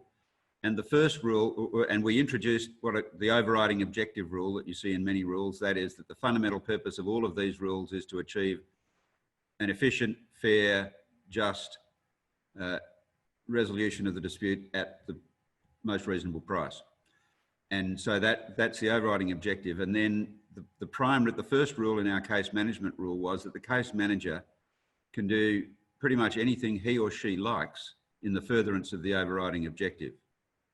So there's a general discretion to the case manager to do whatever they want in the interest of the overriding objective, and then we give specific examples of the way in which that can be achieved. So in other words, it's really taking the docket-based management system that I believe I've not just heard you have in Jamaica, and empowering the judge to take control of the case and to use whatever technique they think is most appropriate. And we accompany that, the Court of Appeal over which I presided, basically had a hands-off approach in relation to interlocutory appeals, so that we would back the judges to do whatever they thought was appropriate and not interfere. And in that way, we would encourage the judges to innovate, to use new techniques. Not all judges adopted the sort of techniques that I described. I'm a bit more interventionist, I think, in approach than most judges, but it's empowering the judges and backing them to use their discretion and their experience to bring forward new techniques and to bring the parties along with them. And I think that was the key to it. And again, learning from experience, some of the things I mentioned, the postponement of discovery until after witness statements, that was pioneered in the Commercial Court of New South Wales. And I heard about it and thought it was a good idea, so we embraced it there. And we have a lot of interchange with our colleagues in Singapore because we're geographically close, so we learn a lot from each other. So it's really an intercollegiate judicial process of learning by experience. But it's fundamental empowerment within the rules of the court, backed up by the courts of appeal. That's really interesting. Thanks. Thank you both for that. In fact, the ability to effect major changes without the need for primary legislation is one of the things that's of real importance in all of this. I think Chris wants to ask a question of Wayne, and then I'd like to go to the Q&A questions, because we now have a number of those that people have asked, and it'd be good if we could answer them. So Chris. Thanks, Karen. Wayne, Justice McCullough just mentioned a little earlier that one of the problems we have in the case of Jamaica is that we have an overwhelming number of matters on the criminal side. And the question, I suppose, that flows naturally from that is whether, as we look at this multi-door court facility that you're talking about, we should perhaps consider using much more of the public law type resources in the context of the court, trying to deal with those, and more on the private law side through the ADR, a properly managed ADR process. And that's one thing. And the other question is how it is that you were able to convince your judges and the court system more generally there to come along with you on that journey that has resulted in the disappearing trials, as you mentioned it. Well, dealing with the second question first, Chris, it was very interesting because and this might be interesting to Chief Justice Designate Cheltenham, but what I found when I was appointed was you get a kind of a honeymoon period with your judges for the first 2 or 3 months when you're a new Chief Justice. And so I went around and spoke to them all, and we've had 24 judges, I think, on the court. And I went and spoke to them all, workshopped the ideas with them. And then we had it set aside 2 days for a judges meeting, and I outlined the blueprint for where we're going forward, and they all agreed with it. So I think that was before they'd had time to know my foibles, my inadequacies, and that stage they still trusted me. So I think it's important to strike while the iron is hot, as it were. But getting back to your point about the balance of criminal and civil law, we of course have the same issue in Western Australia, and we had a lot of resources were being applied to crime. But interestingly, we also applied some of the techniques that I've described to our criminal caseload. So we have a system of what we don't call it mediation, but we call it criminal case conferencing. And so we would have, again, for every trial in the Supreme Court, there would be a criminal case conference, which would be a quasi-mediation in a criminal case. It wouldn't necessarily be aimed at producing a plea of guilty, but often it would. We'd discuss the question of whether the charge could be downgraded in return for a plea of guilty. We don't have plea bargaining of the kind in the US, so we can't agree sentence, but we could agree a downgrade of a charge, or we could agree upon what issues really were in dispute so that the defendant, the accused person, might be prepared to agree certain facts which could have a dramatic impact on a trial. I remember one case, big white collar case, listed for 3 months, sent it off to criminal case conferencing, and the trial length came down to 2 days because everybody agreed what the facts were. So I think there is a role, a more limited role, but there is a role certainly for proactive court case management and even ADR type processes in criminal law. But what we tended to do was we kind of had divisionalisation so that we had the civil judges and the criminal judges. And so the resources on the civil side were basically made available. If you're short of resources, you can outsource the ADR, you can outsource it to the private profession. The disadvantage of that is that it's a lot more expensive. And with our court-based mediation, it's a lot cheaper. And also we were able to control the, if you like, the delays, so that I made sure that at all times, basically, we could offer a mediation within about 6 weeks. So that if somebody wanted a mediation, we could have a registrar available for them within 6 weeks' time. And on the basis that it saved us a lot of money. If the sooner a case settled, the sooner the court saved money. So I don't know, does that answer? You had a number of questions there, Chris. Has that covered them all? Great, thanks very much. Well, can I take some of these questions on the question and answer now? And I've got one from Keslin Gilbert. And Paul, can I address this one to you?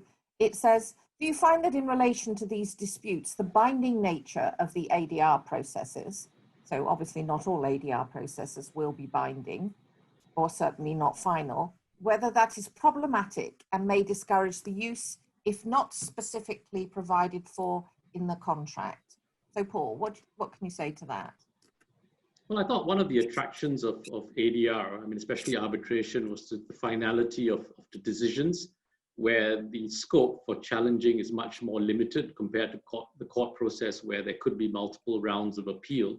An arbitration award is pretty much final, and I know the New York Convention, which sort of 162 countries are signatories to, they're limited grounds of challenging the award, and they're pretty much based on sort of breach of natural justice or breach of procedural issues, but the findings on the merits stand. So I thought that was one of the attractions of ADR in perspective of arbitration, where you don't have the opportunity to sort of reopen the issue. Yes, you may not get the outcome that you want ultimately, but that's one of the risks of arbitration, but it works both ways. But there is finality in terms of a decision. And in some ways with arbitration, you choose your tribunal. So if it's a construction dispute, you choose the individuals you want to hear the dispute, whether they be engineers or architects or quantity surveyors. They make a decision and you sort of live by whatever they come up with. So, I mean, that's my observation. So I wouldn't see it as a discouragement or a downside. I think to some it is a positive, having that finality of decision. And I think if you speak to a lot of end users, I think the sort of the complaint about arbitration, yes, is that it just takes too long. But I think what parties want at the end of the day is a decision either way, right? Rather than this sort of things are kept in abeyance where they don't know what their rights and obligations are. I think they just want a decision and get on with it. I think that if you I think if they've taken surveys from General Counsel, I think that's one of their preferences. They want a quick decision either way. And then so they can get on with the project and get on with life. Thank you very much, Paul. Next, if I could just field this to Zayla, I think I'd like to field it to you. I'm sure you have the answer. And this is from Dean Burrows. Good evening, Dean. How would you suggest, he asks, we improve the appreciation of arbitration and adjudication in the courts, since these proceedings cannot succeed without the support of the court? Well, certainly in our Jamaican jurisdiction, we don't have that many cases dealing with arbitration because of how strict the rules are in relation to that. But in relation to adjudication, I think that the main thrust ought to be to employ as many methods as possible so as to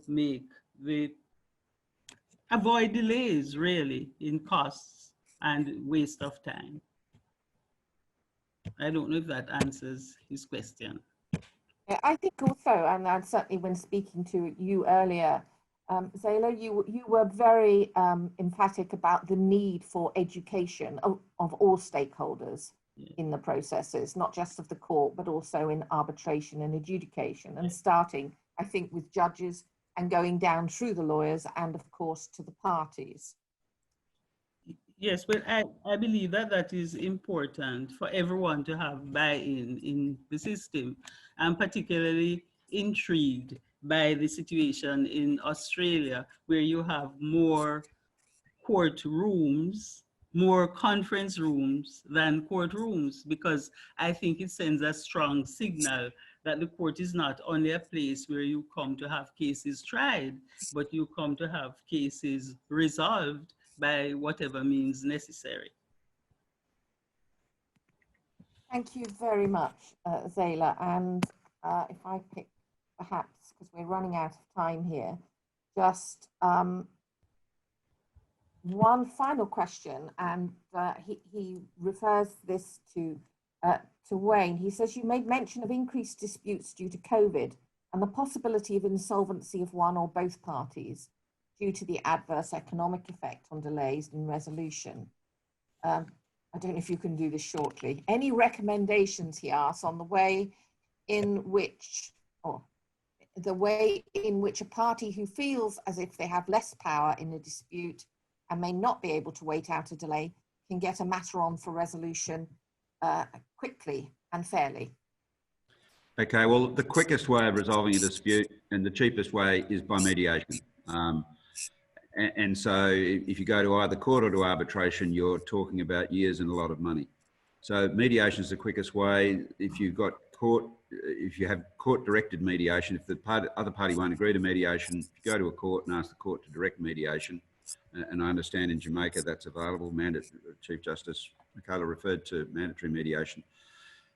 And of course, it's often said that in a mediation environment, there is a power imbalance, and so that there is a danger that the powerful party will be able to override the less economically powerful party in a mediation context. That is where I think the mediator comes in. It's very important for the mediator to protect and preserve the integrity of the process and to ensure that economic power is not used and that the dispute is resolved fairly with regard to the balance of rights. But really, I think that in practical terms, the only alternative to a fairly lengthy process is mediation.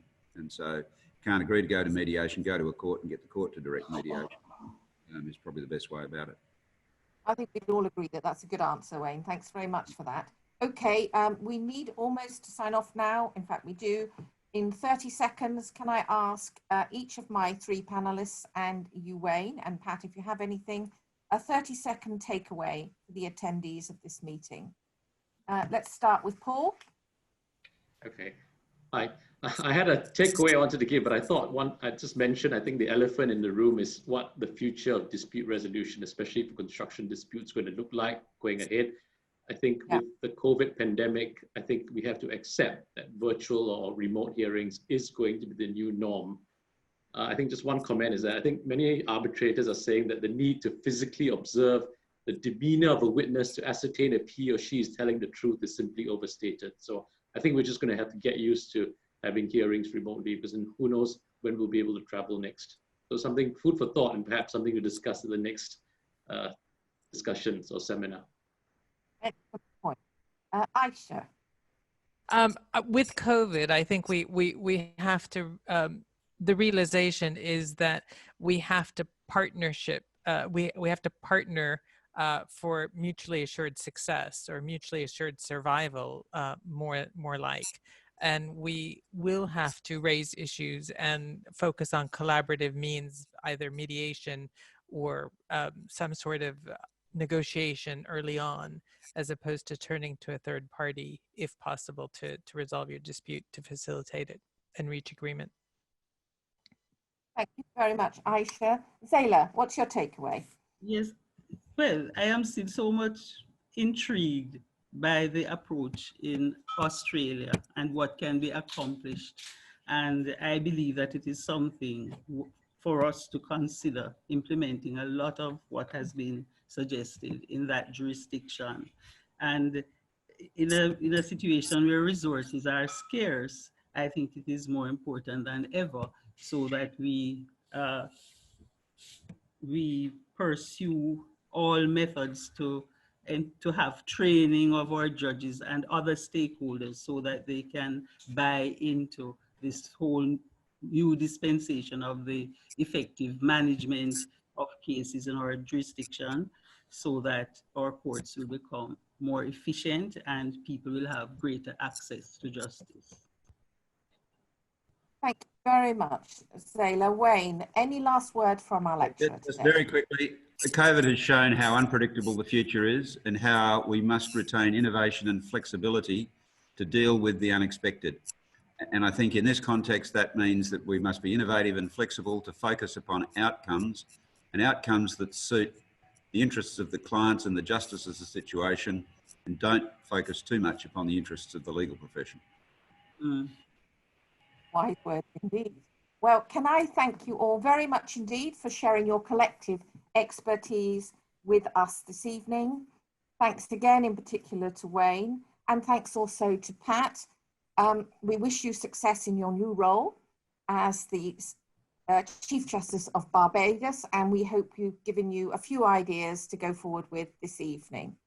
And now I'm going to hand back to Christopher Malcolm, or I think we have a sponsor. Chris, would you like me to hand over to Mr. Hay? Yes, you may, Karen, yes. Well, could I please invite Mr. Hay, Managing Director at CPM Consultants, one of our sponsors this evening. Good evening. Good evening, everyone. Thank you very much, Karen. First of all, I'd like to say thank you to all the members of this distinguished panel. It's quite an interesting discussion. Thank you for your participation as well, and for all the attendees. Here at CPM Consultants, as dispute resolution practitioners, we are quite happy to be part sponsors of this event. We believe that events like these are very important. The conversations themselves serve to encourage the flow of ideas, the exchange of best practice, and would foster greater understanding not only of the utilization of ADR mechanisms in settling construction disputes, but also to aid in the discussion regarding the avoidance of construction disputes through better administration of construction contracts. So we look forward to continue to supporting Chris and his team at the Jamaica International Arbitration Center. We believe that they've done a marvelous job with this Coffee Time series, and we look forward to continued support. And we'd also like to take the opportunity to recognize Maurice Stoppi, one of our own, whose contribution to the development of the quantity surveying profession, Jamaican construction industry, and the practice of arbitration for the resolution of disputes in construction contracts is undoubtedly without equal in the industry. So again, thank you all very much, everyone, and do continue to enjoy the rest of this proceeding. Thank you very much, Father. Chris, can I hand the proceedings back to you now? Yeah, thank you, Karen. And before we get to the vote of thanks, we again we have another sponsor's plug that we need to be getting from Petal James, who's the Chief of Branches of Jamaica National Bank. She is among the several sponsors, and we now hand over to you, Petal, for your words. Ladies and gentlemen, good afternoon. This is an interesting and delightful way to discuss dispute management by presenting it in a context which highlights our common and valued Jamaican assets such as coffee, rum and reggae, which indisputably have brought Jamaica worldwide fame and recognition. Since its emergence in 1874 as the Westmoreland Building Society, now rebranded as the Jamaica National Group, formerly JNBS, our organization has always deemed itself a movement, which means that we do not merely see ourselves as a financial entity, but rather as a mutual organization whose mission has always been fueled by the need to facilitate equity and success by bringing people together. Jane Bank is proud to be your partner. Once again, to mount this second iteration of the Dispute Management in a New World webinar series, which brings together some of our most eminent jurists, advocates, and persons of note in the areas of human, social, and economic development here in Jamaica, the Caribbean region, and internationally.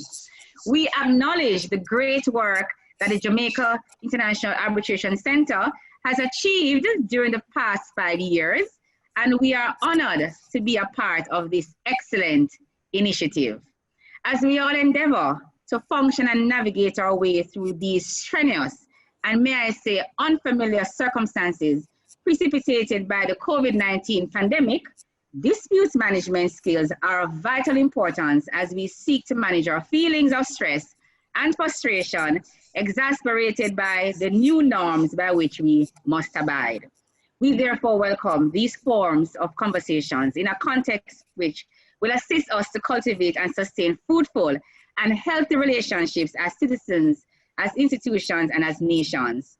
We congratulate the JAIC, led by Dr. Christopher Malcolm, for first recognizing the need for this mode of dialogue at this time, and for bringing together these distinguished minds over coffee. I anticipate that truly stimulating dialogue will emerge, and we have heard thus far from this event, and I personally look forward to the thoughts and ideas that will emerge and be promulgated in this virtual forum. Jane Bank commends you and endorses this informative event. Thank you. Thank you very much, Petal. And at this point, I'll simply hand over to Chevelle Logan, who will deliver the vote of thanks. Chevelle is a partner with CPM Consultants, and she has a significant experience, including in the quantity surveying field. Chevelle, I hand over to you. All right. Thank you, Dr. Malcolm. I'll forgive you this time. Most persons get the name pronunciation wrong, so I'll forgive you. For everybody that's out there listening, it is Chevine. To the Honorable Minister Pernell Charles Jr., Dr. Christopher Malcolm, Secretary General of the Jamaica International Arbitration Center, other distinguished guests and participants, good evening.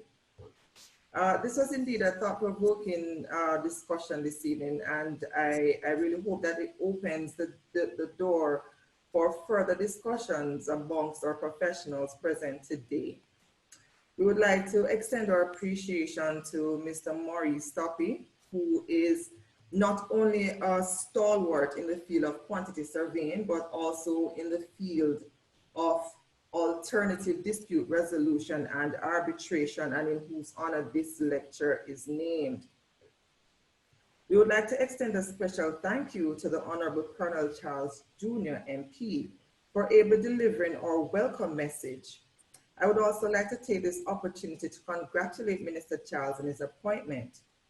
The Council of the Jamaican Institute of Quantity Surveyors certainly looks forward to having discussions with you on the role that quantity surveyors will play in helping to advance the ministry's objectives.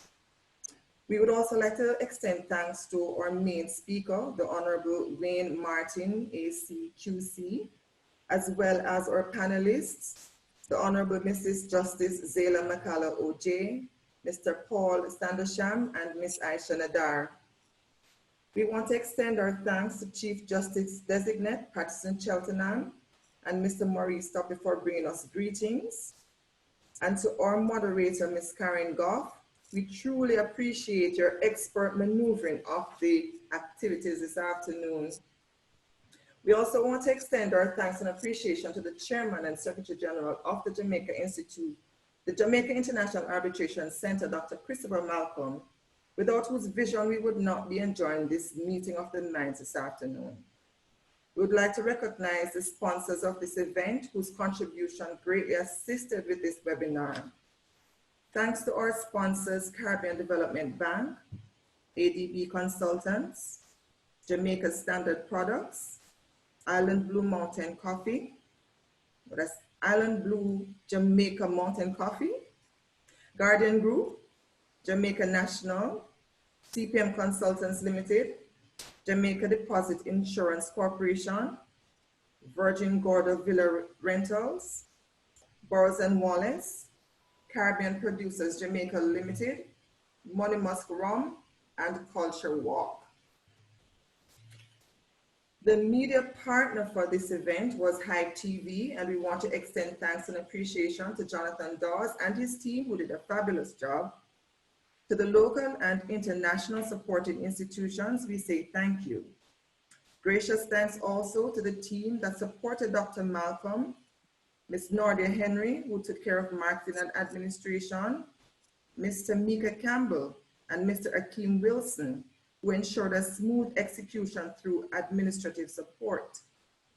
Thank you to our IT support, Mr. Marlon Griffiths, and to the sales team, Mr. Andre Tate and Ms. Denise Erskine Jones. Thanks in advance to Kumar and friends who will be providing the musical treat this evening. To our local and international participants, your attendance helped to make this webinar a success, and we thank you. The next webinar in the series will be held on December 16, 2020. Please remember to register early, and we're looking forward to seeing you then. Thank you all and have a good evening. Over to you, Dr. Malcolm. Thank you, Shaveen, and you do know that I know your name. I know you know it. I don't know what happened today. I wish to remind that you're also the current president of the Jamaica Institute of Quantity Surveyors.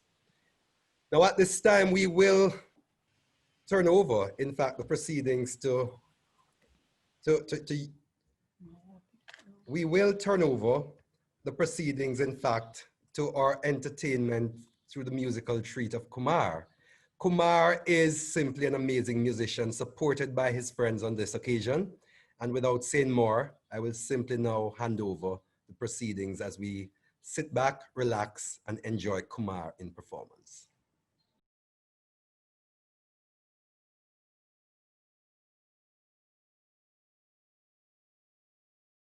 Greetings. Bonjour. More like the constituency. Hope you all enjoyed the Maurice Stoppi lecture. You understand? Because you don't know legalities of music. We give thanks for life and things around. My name is Kumar, and I'm on stage right now with my band, the Haroneers, and we're going to play some music for you from my brand new album, Country Mark. Here you go.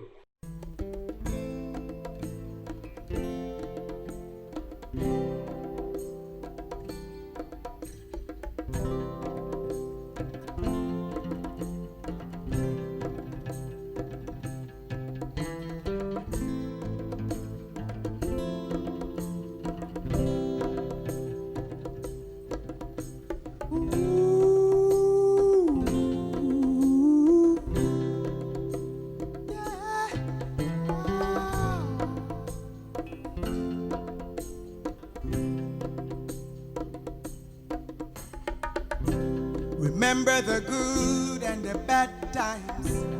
Nothing to eat, but we were still fine. Waiting for the light to shine. Each day I wake up, gotta face it. Yes, I got got my dreams, I wanna taste them. Ooh, better must come, and I'll be trading places. I'll do it at the break of dawn and put it in another song, yeah. Just to be in a better place, I'll walk another avenue. Yes. Yesterday became the unknown. Got a feeling something doesn't feel right, so I try my best to make it all right. Feeling like I wanna run. Each day I wake, I'm gonna face it. Got my dreams, I wanna taste them. Ooh, got to keep holding on. And I'll be trading places. I'll do it at the break of dawn, yes. Even put it in another song. And just to be in a better place, I'll walk another avenue, yeah. Yesterday became the unknown, yeah. And oh, believe me, there is hope when all the memories from your past can't hold you down. Oh, believe me, there is hope when all the memories from your past can't hold you down. Yes, thank you very much. So this next song I want to do for you from the album Culture Walk, involves one of my very good friends and one of Jamaica's best singers and songwriters. Welcome Siobhan Clayton to the stage. See? We're happy to live another day. Where is the chef?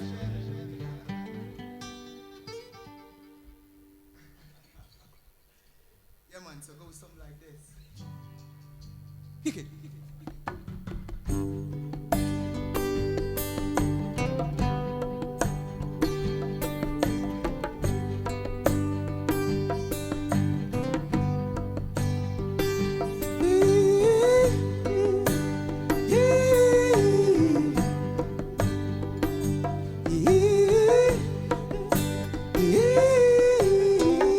Come on again.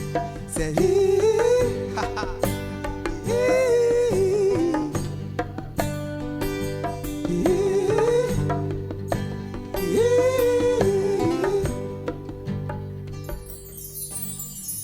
I spent all of my money gambling at the casino, babe.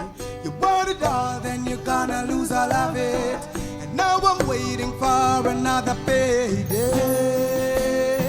I threw it all away. Glad to live another day. I gained all of my money sitting by the rivers of Babylon. I had all that I wanted, but that couldn't make me happy. Hey, hey, hey, hey, hey. Still I'm glad to live another day. Another day. Yeah. Oh yeah. Glad to live another day. Another day. Yes, I'm so glad that I made it out. And I'm so happy, children. I have to sing and shout, 'cause I know, and you know it's true that I got to live another day. I thought my life was perfect, just like an Angelo work of art, but things I thought was worth it, now I'm here crying in the back of my car. Wish I could go back to the start. Still I'm glad to live another day. And I trade it all in a minute to hear the sounds of our guitar. Would never want it to finish. Stare at the moon, the sky, and the stars. I would trade it all, yeah, just to live another day. Another day. Oh yeah. I'm glad to live another day. Another day. Yeah, one more day, one more day, one more day. One more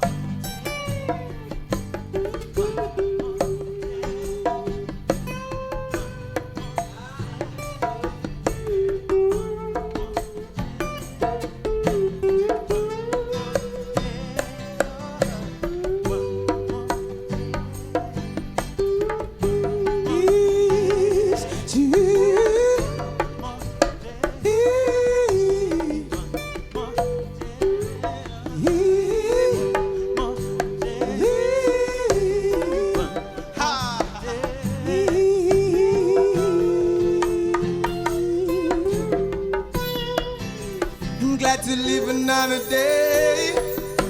Ooh, another day. Oh yeah. I'm glad to live another day. Javon.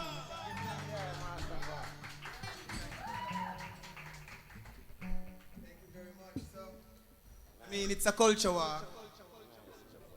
Culture walk, and I think, being on a culture walk, it has taken me, through, many different cultures, many different countries, and this next song I want to play for you, is actually one of my favorite from the album. Drop it, Jason. It goes something like this. We'll be sailing on.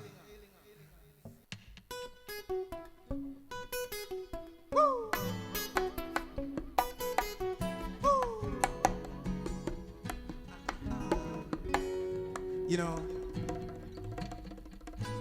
Sometimes the truth coming in some packages. Alright, just listen, check it. Remember 1930, Java, crown with them Queen Hill, Empress Omega, Marcus Garvey, another black leader. Truths and rights worldwide to defeat us. Talking to the leaders, government deceivers, picking up the planet just for profit every tree cut. Schools in denial every day, they mess your brain up. Doctors say they warn everybody about them mucus. Plain white rice, salt them a feed us. Choking on with dreams when the cancer make you wake up. Then it's gone, then it's gone. You can deny what I'm saying, don't deny what I'm saying. Deny what I'm saying, don't deny what I'm saying. You're lost, and we're lost. You can deny what I'm saying, don't deny what I'm saying. Deny how you're living, yes, deny how you're living. You're lost, say you're lost. Guts and glory sound like a story. Everyone has struggled, don't ever feel sorry. Sorry for your state, man want to change our plate. We living by the seaside, couple grapes then. World of a man, some are God and some are Satan. Just check yourself, don't be another waste man. Rise and shine up to this occasion. Ah, yeah, yes, love. Deny what I'm saying, but you know what you're living. Oh, yes, you know what you've been through. Oh, yes. Sailing on, sailing on. Oh. That's all I'm doing. And I'll be sailing on, sailing on. Oh. Ooh.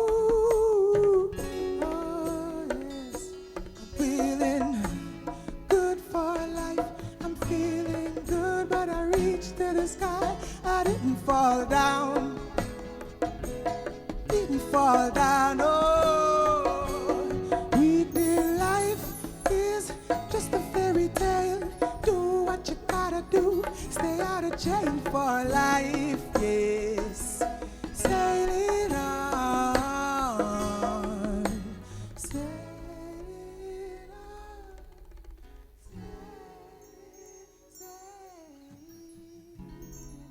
I'll be moving,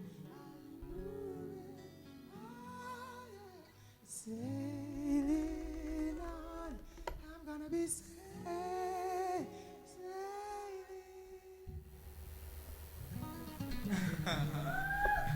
Sail one. I mean, we could end it.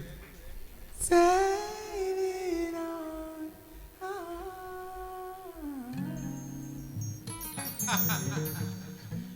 Big up More Life, Health and Strength scene. So, show get interested right now. I want to bring to the stage my brother, Agent Sasko, and this one, small as a grain of sand. Insignificance in life, don't hype up yourself, children of the Most High. Kick it.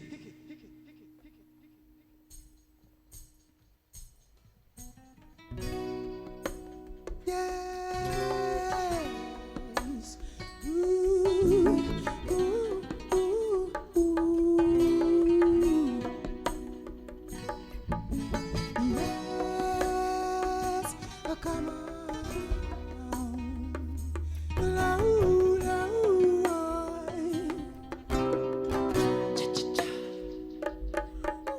small as a grain of sand, as small as a grain of sand, as small as a grain of sand, you are to judge. As small as a grain of sand, as small as a grain of sand, as small as a grain of sand, you are to judge. Yeah. Every morning when I wake, live for life in a me teacup. I give your thanks and praise, then I rise up off my knee cup. Don't keep a lot of friends, cause some want to see me slip up. The real family there, just keep the prayers way up. Staying on my grind, the whole of them fed up. I say what's on my mind, don't tell me figure shut up. Yeah, we shot on the bees, the honey of the makeup. If you're talking to me, please know you have to catch up. Small as a grain of sand. Hey, what I know you. Small as a grain of sand. You never know, say you. Small as a grain of sand, you are to child. So insignificant. Small as a grain of sand. Smaller than an iPhone. Small as a grain of sand. Tell them come on, say it. Small as a grain of sand. Are you a guano? Hey, watch out. Think you're the biggest thing. You think you're large, yeah. Just because of what you got in your garage and you rank no matter neither corporal or sarge. That's all a facade, no realer than a mirage. Hear me? You know up in the sky, just big and broad. So you have a couple shilling and a fancy credit card. It make you feel important, treating people like that. But you see, in the eyes of the Lord, I'm telling you, you see. Of sand, as small as a grain of sand. Hey, what you know? Say as small as a grain of sand, you are to judge. Small as a grain of sand. You small as a grain of sand. Tell them no.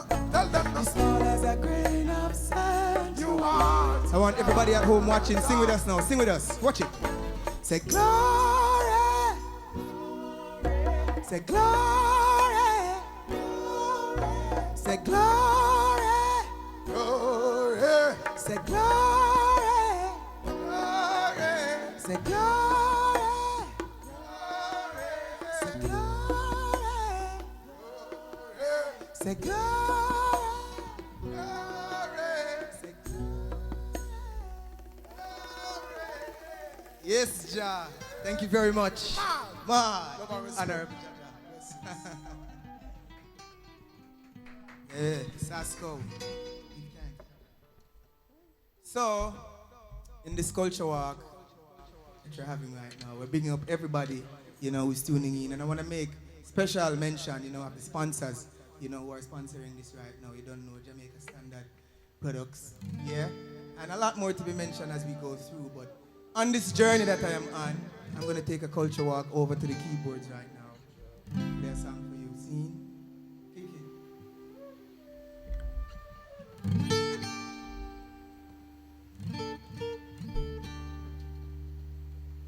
My life, my message.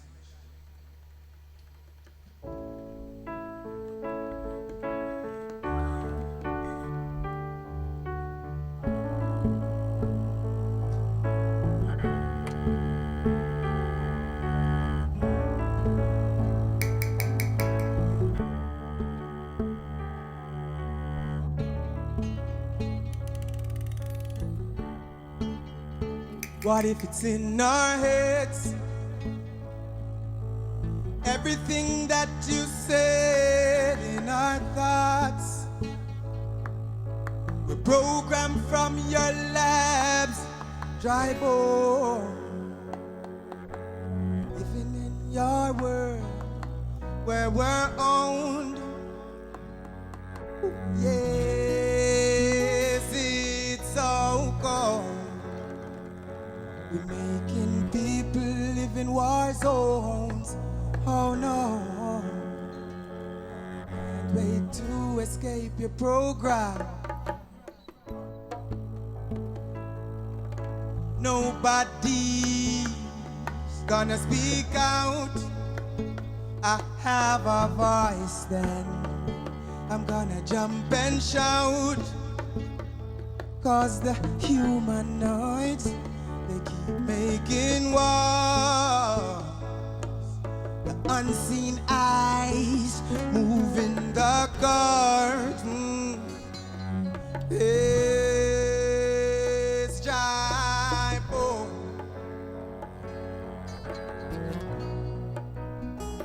It's so cold. You're making people live in war zones. Oh no. I can't wait to escape your program.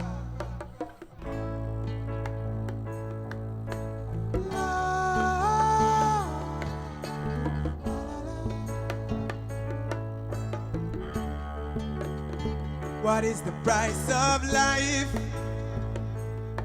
It's doubling each time somebody dies. It's one less worker working on your farm. You're living in your world, it's so cold. Yeah, everybody feel tribal. Making people live in war zones. Oh no. I can't wait to escape your program.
You're making people live in war zones. Oh no.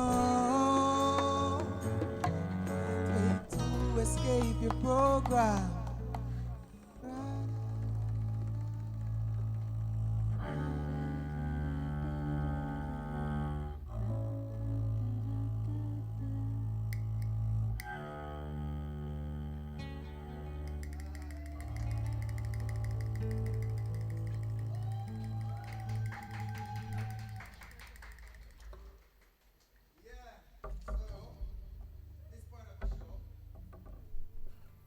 Thank you very much once more.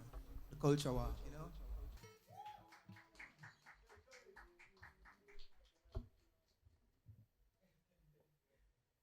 All right, so it's coming to that part of the show where we're gonna, play this song.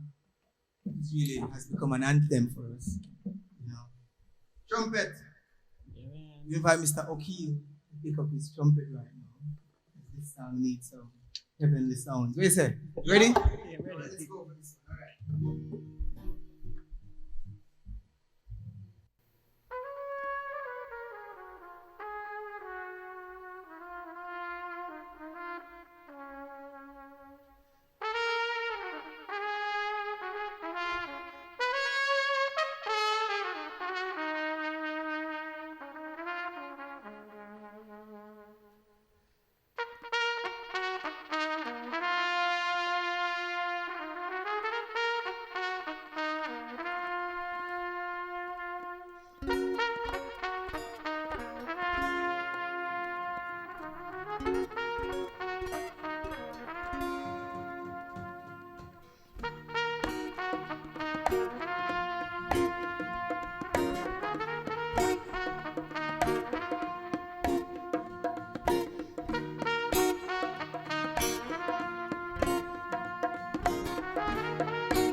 Before I be a slave, I'd be buried in my grave. Oh, Jah, do remember me.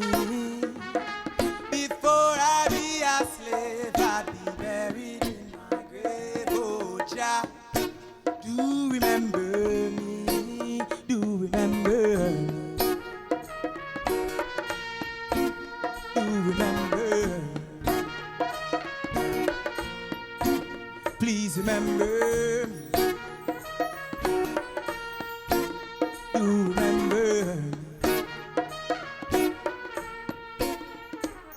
Because the youth them nowadays now hold no order. Everyone still a try cross the border. No one to blame, can't point your finger when it is them numbered gas cylinder. Grow what you eat, youth. Dr. Sebi did the talk, he must speak truth. From the other day, everything blend up with the beetroot. Straight greens, man, I chef up, yeah, me feel good. Before I be a slave, I'd be buried in my grave. Oh, Jah, do remember me. Yes, before I be a slave, I'd be buried in my grave. Oh, Jah, do remember me. Do remember.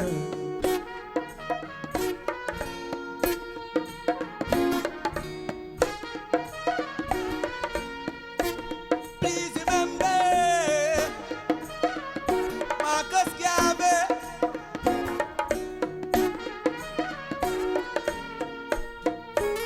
Because you're banking your money in a pig, still can't show me where you live.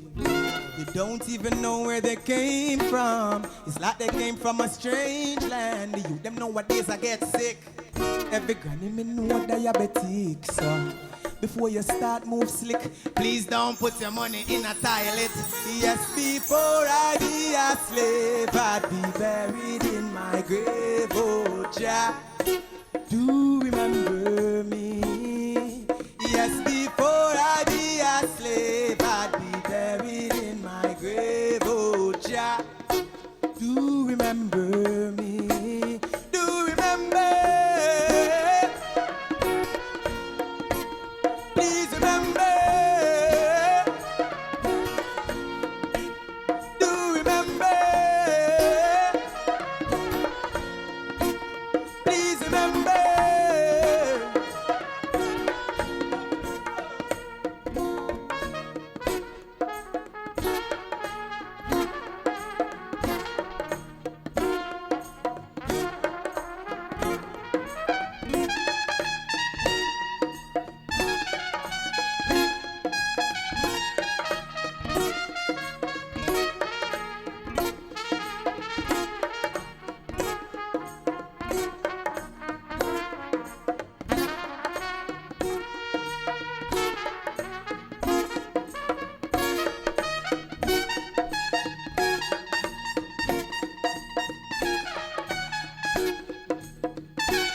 check it.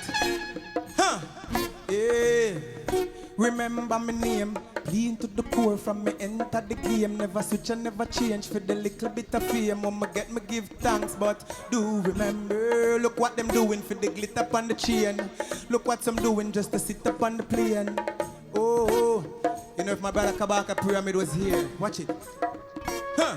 I be a tomb, I be buried in my tomb. Panny buckle feel like the nanny a maroon. Now I'm gonna sell my soul fi go live a Malibu with a house pan the hillside looking on the view. Now I get caught in a them trap, Mr. Banker. Your mortgage go and go put it back. We no want that.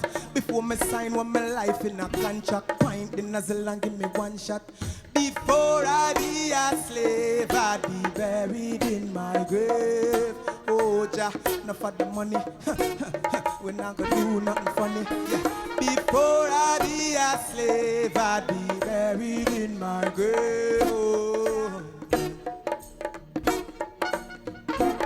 Do remember? Do remember? Please remember.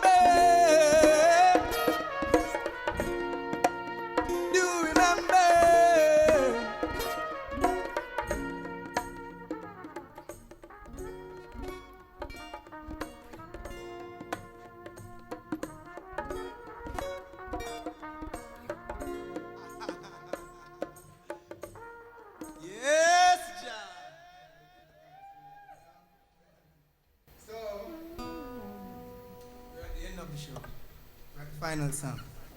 Seen? So right now I want to big up, Island Jamaica Blue Mountain Coffee and all the sponsors, who made this possible. I want to big up Chris Malcolm, you understand? And the Jamaica International Arbitrary Center. Yeah, so, this would not have been possible. We also want to big up the Hype TV crew. You don't know Johan and team. Big up the Habaneros and big up everybody involved. Seen? You don't know? After this, I'm going to drink some coffee and have some. Is it ready? Yeah. You want to drink? All right. Well, this one is called Jamaica, and everything you're looking at is Jamaica.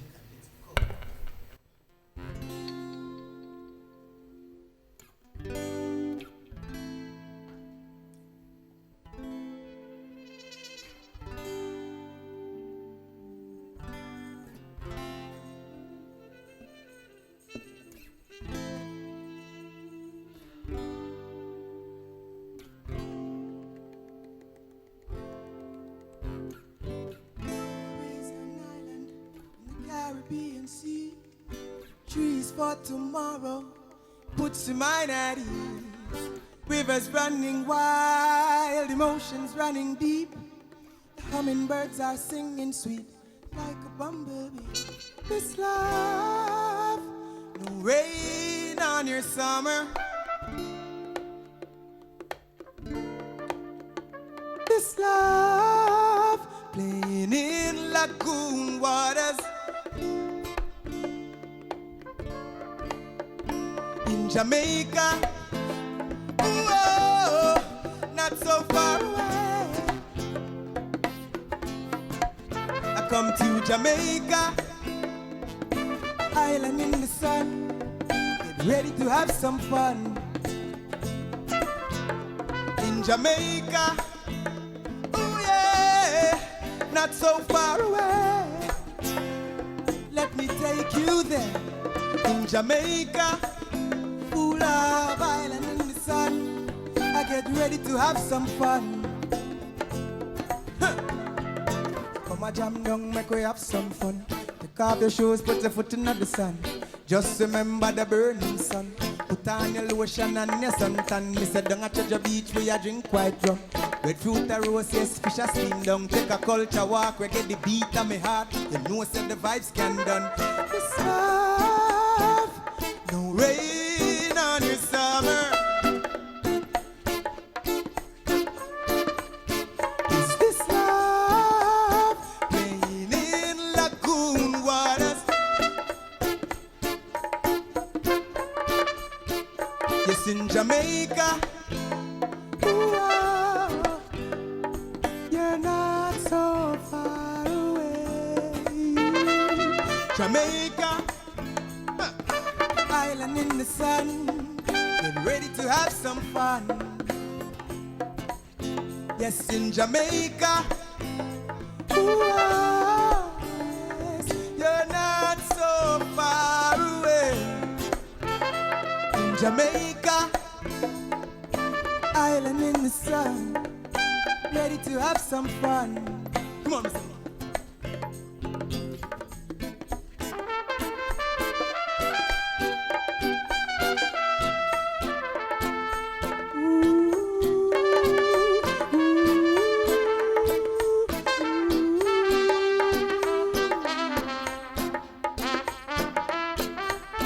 When I'm with you, it's alright. It's not the day, it's not the night. I'm staring at the moon. I see a future, it's so bright. Every day's a holiday, and I know a hideaway. We can go and watch that sunset, then jump off at Ritz Cafe. And this love, no rain on your summer. This love, in lagoon water.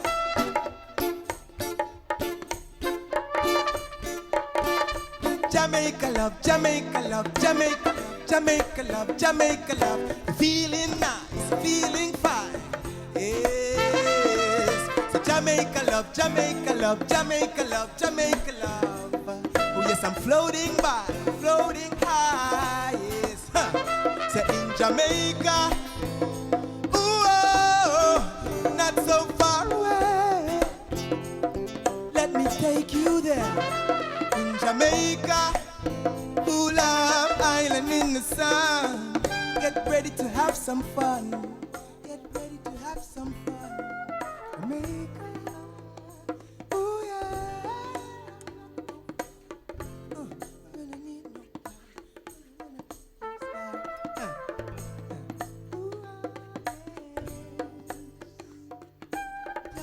love, Jamaica love.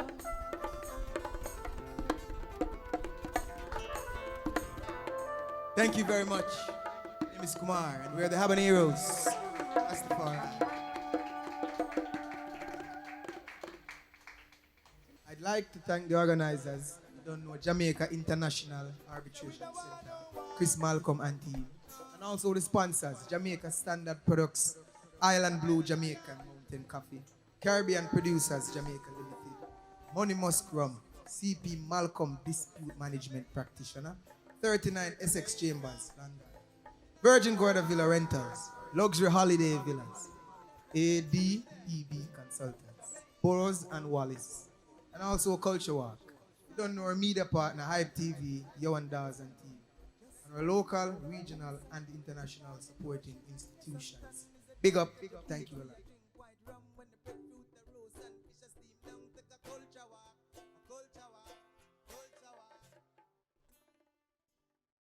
Thanks much for those of us who stayed to the end. I certainly had a wonderful time following Kumar, and there is in fact an extended version of this that will be available on our YouTube channel. Thanks again for having shared the time to everybody. We have already had our formal vote of thanks, and I will not redo it, but do join us in December for the next in our event, and every other month thereafter for a series event that will continue as we continue to build out an information that we have available and find responsive ways to deal with emerging trends and things that are quite frankly able to help us to sustain our economies and to move our systems for administration of justice and for resolution of disputes further and forward in a way that we can be comfortable. Thanks again for being with us, and do have a wonderful rest of the evening, the day, the morning, whatever time it may be in your region. And we will see you again next time. Thanks again. Have a good rest of the evening, morning, day. Bye-bye.